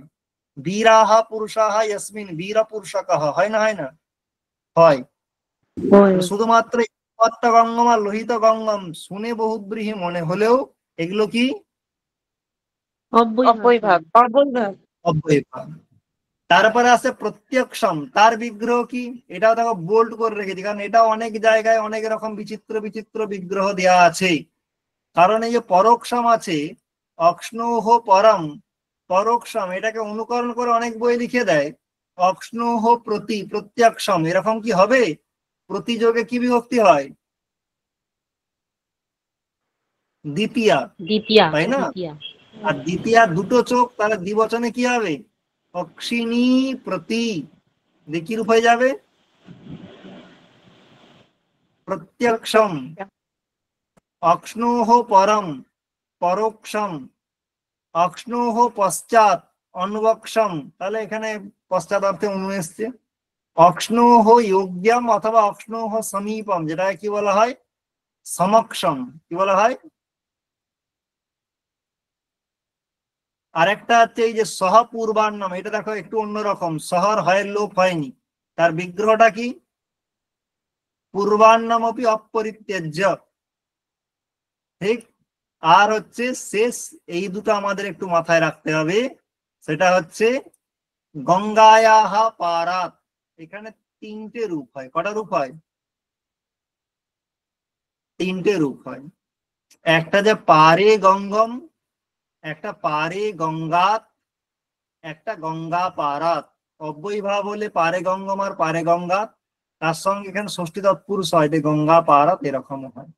গঙ্গায়াহা মধ্যাত, এর তিনটে রূপ হয়, মধ্যে গঙ্গম, মধ্যে গঙ্গাত, গঙ্গা মধ্যাত। তাহলে যে এখানে পার্থক্য কি? পারে মধ্যে আগে থাকলে অব্যয়ীভাব, পারে আর মধ্যে পরে থাকলে সেটা কি? ষষ্ঠী তৎপুরুষ। তাহলে এখানে প্রশ্ন নিতে পারে গঙ্গায়াহা পারাত ইত্যত্র সমাসে রূপম পারে গঙ্গম পারে গঙ্গাত গঙ্গা পারাত সর্বাণি। তাহলে কটা রূপ হয়? সর্বান সর্বান সর্বাণি। গঙ্গায়াহা পারাত, এখানে ষষ্ঠী তৎপুরুষ সমাস অথবা তৎপুরুষ সমাসে কিম রূপম পারে গঙ্গম পারে গঙ্গাত গঙ্গা পারাত সর্বাণি। তখন কোনটা হবে? গঙ্গা পারা সর্বাণী। তারপরে দেখি তো, সর্বাণী হবে না, আমি তৎপুরুষ জিজ্ঞাসা করেছি। হ্যাঁ, তাহলে গঙ্গায়াহা সর্বাণী পারাত, আগে বলুন। এখানে গঙ্গায়াহা পারাত ইত্যত্র অব্যয়ীভাব সমাসে কিম রূপম, অব্যয়ীভাব সমাস হলে কি রূপ হবে? পারে গঙ্গম এক পারে নম্বর, গঙ্গম দু অথবা নম্বরে পারে গঙ্গা, পারে তিন গঙ্গা। নম্বরে গঙ্গা পারাত, চার নম্বরে এ অ্যান্ড বি। কোনটা হবে? A and B। A and B. তাহলে একটু খেয়াল রাখতে হবে, যেগুলো রেয়ার বা ব্যতিক্রম আছে সেগুলো আমি তোমাদের এখানে একটু লিস্ট করে দিয়েছি, এগুলো দেখে নেবে। তাহলে আমার পক্ষ থেকে অব্যয় সমাস নিয়ে এটাই বলার ছিল। আর আমি শেষ যেটা বলবো, যেটা আমি আগেও বলেছি, যে যদি কোনোভাবে আমাদের না আসে, বুঝতে না পারি কি হবে না হবে, সেখানে উপায় ওটাই যে অব্যয় আছে কিনা দেখে নেব, যদি তার সঙ্গে বিভক্তি আছে কিনা দেখে নেব। আর যদি এদিক ওদিক হয় তাহলে সংখ্যাবাচক পূর্বে থাকলে, নদীবাচক পরে থাকলে। আর দ্বিমুনি ত্রিমুনিটা একটু খেয়াল রাখবো, তিষ্ঠদ্গু আয়তি গবম উন্মত্ত গঙ্গম লোহিত গঙ্গম, এই জায়গাটা একটু খেয়াল রাখবো। আর পারে গঙ্গম আর একটা হচ্ছে মধ্যে গঙ্গম, এই জায়গাটা একটু খেয়াল রাখবো। আশা করি এর পরে আর কোনো এদিক ওদিক হওয়ার কোনো জায়গায় নেই, আর বাদ বাকি নেই যেটা আমরা কভার করিনি। আমার পক্ষ থেকে এতটাই। এবার তোমাদের যদি কোনো প্রশ্ন থাকে করতে পারো। স্যার স্যার আমার একটা হুম। প্রশ্ন আছে। হচ্ছে অক্ষপুরী বেশ, মানে বলছি হাত স্যার, তোলো, হাত তোলো, একে একে একে একে একে। একটু হাত তোলো স্যার কাইন্ডলি, আমার ফোন মানে থেকে এইভাবে। হ্যান্ড রাইজ করা যাচ্ছে না। স্যার হ্যাঁ, আমারও আমার পড়া ফোন থেকে যাচ্ছে। হ্যান্ড রাইজ করা যাচ্ছে না। ঠিক আছে, স্যার মৌমিতা বলুন বলছি তারপরে। প্রশ্নটা। মৌমিতা হোক, হ্যাঁ তারপরে মৈত্রী বলছি বলবে। স্যার, হ্যাঁ বলছি স্যার, ওই যে অবৈভব সমাসে যথার 4টি অর্থ আছে। একটা সাদৃশ্য, তার মধ্যে একটা সাদৃশ্য, ওটাকে গ্রহণ করার পরে আলাদা করে আবার সাদৃশ্য অর্থে অবৈভব সমাস গ্রহণ করার কারণ কি? তুমি তো নেট সেটের প্রশ্ন করে দিচ্ছ, এটা এসএলএসটির প্রশ্ন নয়। স্যার ইন্টারভিউ এর জন্য। ঠিক আছে, আমি এটার উত্তর দেবো, তবে শেষে দেবো, কারণ এসএলএসটি যেহেতু না, আমি শেষে দেবো, স্টকে রাখছি, আমি বলে যাবো। আর মৈত্রীর কি প্রশ্ন? স্যার বলছি যে অক্ষপুরী মানেটা একটু বলবেন? কি অক্ষ? হ্যাঁ, ওখানে একটা বললেন না অক্ষপুরী একপুরী, ওই অক্ষপুরী মানেটা একটু। অক্ষ মানে পাশা, পাশা, পাশা, পাশা খেলা। আচ্ছা স্যার, বলছি যে ওই নিত্য নিত্য কি হ্যাঁ, নিত্য আর অনিত্য ওই জায়গাটা না একটু গুলিয়ে যাচ্ছে, ওটা কি করলে মনে রাখবো একটু বলবেন স্যার? আরে অনিত্য তো তুমি দেখলেই বুঝে যাবে যে নিত্য না অনিত্য। বিগ্রহে যদি সেম পদ থাকে তাহলে অনিত্য, বাদ বাকি জায়গায় নিত্য। যেমন তুমি ধরো উপকৃষ্ণম, তার বিগ্রহ কৃষ্ণস্য সমীপম, এটা কি বিগ্রহ আর সমাসে এক আছে পদ? না স্যার, এক নেই। তাহলে এখানে নিত্য সমাস, এক ঠিক আছে, থাকলে অনিত্য। ঠিক আছে। কৃষ্ণ সর্প হলে তখন ওটা অনিত্য হবে। না, ওটা নিত্য হবে, তার কারণ ওটাই অবিগ্রহ, ওটা একমাত্র ওই উদাহরণটাই মাথায় রাখবে, অবিগ্রহ, সেটা হচ্ছে কৃষ্ণ সর্প হয়। আচ্ছা বেশ, বিশ্বনাথের কি প্রশ্ন? হ্যাঁ স্যার, বলছিলাম অব্যয়ভাব সমাসে মেনলি তাহলে যে উপসর্গগুলো সেগুলো অব্যয় রূপ নেয়। বলতে পারো, সব সময় উপসর্গ যে সেরকম না, যেমন সহ আছে সেটা উপসর্গ নয়। আচ্ছা স্যার, আরেকটা স্যার রিকোয়েস্ট ছিল, মানে আপনি যদি সমাসের ক্লাসগুলো নিতেন তাহলে খুব ভালো হতো। এটা তো মানে আর মানে সে তো তোমার বিদ্যাচর্যাকে তোমার রিকোয়েস্ট করবে। বেশ, তারপরে অসমির কি প্রশ্ন আছে? স্যার ওই বিশ্বনাথের মতো আমি প্রশ্নটা করতে যাচ্ছিলাম, আপনি তো আজকে অব্যয় ভাব পড়ালেন, আর বাদ বাকি ভাগগুলো যদি আপনি পড়ান তাহলে খুব ভালো হয়, তাই জন্যই বলছিলাম। সেটা তোমরা বিদ্যাচর্যাকে রিকোয়েস্ট করো তাহলে হবে। আচ্ছা, তারপরে হ্যাঁ, আর কারো কোনো প্রশ্ন আছে? না হলে আমার কার প্রশ্নটা বাকি ছিল? স্যার আমার হ্যাঁ, মৌমিতা। বেশ, তাহলে আমি ধরে নিলাম আর এসএলএসটি রিলেটেড প্রশ্ন নেই। এটা ইন্টারভিউর জন্য শুনে রাখতে পারো, কারণ ইন্টারভিউতে জিজ্ঞাসা করতেই পারে, তার তো আর লিমিটেশন নেই। সেক্ষেত্রে হচ্ছে দুটো এক নয় মৌমিতা, যদি একটু খেয়াল করে দেখো, এখানে আছে সাদৃশ্য অর্থে। দেখো তার বিগ্রহ কি দেখানো হয়েছে, হরেহে সাদৃশ্যম। আর এখানে কি বিগ্রহ দেখানো হয়েছে? সখ্যা সদৃশহ। সদৃশ্য। তাহলে এখানে সাদৃশ্য হচ্ছে মুখ্য সাদৃশ্য, আর এখানে হচ্ছে গৌণ সাদৃশ্য। কেন বলছি? হরেহে সাদৃশ্য মানে হচ্ছে হরির সঙ্গে সাদৃশ্য আছে এইটা বোঝাচ্ছে, আর সখ্যা সদৃশ্য মানে সখীর মতো, মানে একটা ব্যক্তিকে বোঝাচ্ছে। কাকে বোঝাচ্ছে? ব্যক্তিকে। সখ্যা সদৃশ, সখীর মতো ব্যক্তিটি। আর হরেহে সাদৃশ্য মানে যেমন ধরো ধরো পড়াশোনাতে হরির সঙ্গের সাদৃশ্য আছে কিসে? রূপে সাদৃশ্য আছে। কে সাদৃশ্য আছে? রূপে। হ্যাঁ, তাহলে হরেহে সাদৃশ্যম সেটা কোনটা? রূপটা। আর হরিণা সদৃশ, তার মানে কি? হরির মতো। এখানে মতো সেটা অন্য কোনো কিছু, তার মানে এখানে সেটা ব্যক্তিকে বোঝাচ্ছে। কাকে বোঝাচ্ছে? ব্যক্তিকে। ব্যক্তিকে। আর ওখানে ধর্মকে বোঝাচ্ছে। কাকে বোঝাচ্ছে? তাহলে আচ্ছা, সদৃশ তাহলে মানে স্যার হ্যাঁ বলো। ওখানে ওখানে যেমন সাদৃশ্য, যথার যে সাদৃশ্যটা, ওখানে হরে হে, ওখানে হরেটা পঞ্চমী বিভক্তি না ষষ্ঠী বিভক্তি? ষষ্ঠী মানে বিভক্তি। ওটা ষষ্ঠী ষষ্ঠী, আর ষষ্ঠী, এখানে আর এখানে তৃতীয়া। তৃতীয়া হবে। সখীটা তৃতীয়া। হ্যাঁ, মানে এখানে এটা দেখেও কি তৃতীয়া কেন পার্থক্য হচ্ছে করা বলো যায়? তো? এখানে সদৃশ শব্দের যোগে তৃতীয়া কেন হচ্ছে? কারক প্রকরণে পড়েছিল তোমরা? কারক প্রকরণে হ্যাঁ, তুল্যার্থই রসলোভ্যাং এরকম একটা সূত্র ছিল। হ্যাঁ, বলে তার যোগে তৃতীয়া হয়েছে। আচ্ছা, তাহলে এটা দেখেও কি চেনা যায় যে কোনটা হরির মতো আর কোনটা হ্যাঁ ব্যক্তিকে বোঝা হ্যাঁ যাচ্ছে? হ্যাঁ হ্যাঁ হ্যাঁ। এইটা সচরাচর ইয়েতে আসবে না, কিন্তু নর্মালি তোমার ইয়েতে কি বলে ইন্টারভিউতে জিজ্ঞাসা করতে পারে। তাহলে স্যার আরেকবার বলে দিন যে হরের সাদৃশ্যটা ব্যক্তিকে বোঝাচ্ছে, তাই তো? হ্যাঁ, হরে সাদৃশ্যটা নয়, সখ্যা সদৃশটা। আজ সদৃশ মানে কি? সদৃশ্য মানে সাদৃশ্য যার মতো। আছে, সাদৃশ্য সাদৃশ্য যার যার আছে। যেমন ধরো সমর্থ আর সামর্থ্য। সমর্থ মানে কি? যার সামর্থ্য আছে সে সমর্থ। ঠিক আছে? তাহলে যার সাদৃশ্য আছে সেই ব্যক্তিটি সদৃশ। যেমন ধরো রাম সদৃশ কৃষ্ণ, রাম সদৃশ কৃষ্ণ, তার মানে রামের মতো কৃষ্ণ। কিন্তু তুমি রামস্য সাদৃশ্যম কৃষ্ণ বলতে পারবে কি? বলতে হবে রামস্য সাদৃশ্যম কৃষ্ণে অস্তি। রামস্য সাদৃশ্যম কি বলতে হবে?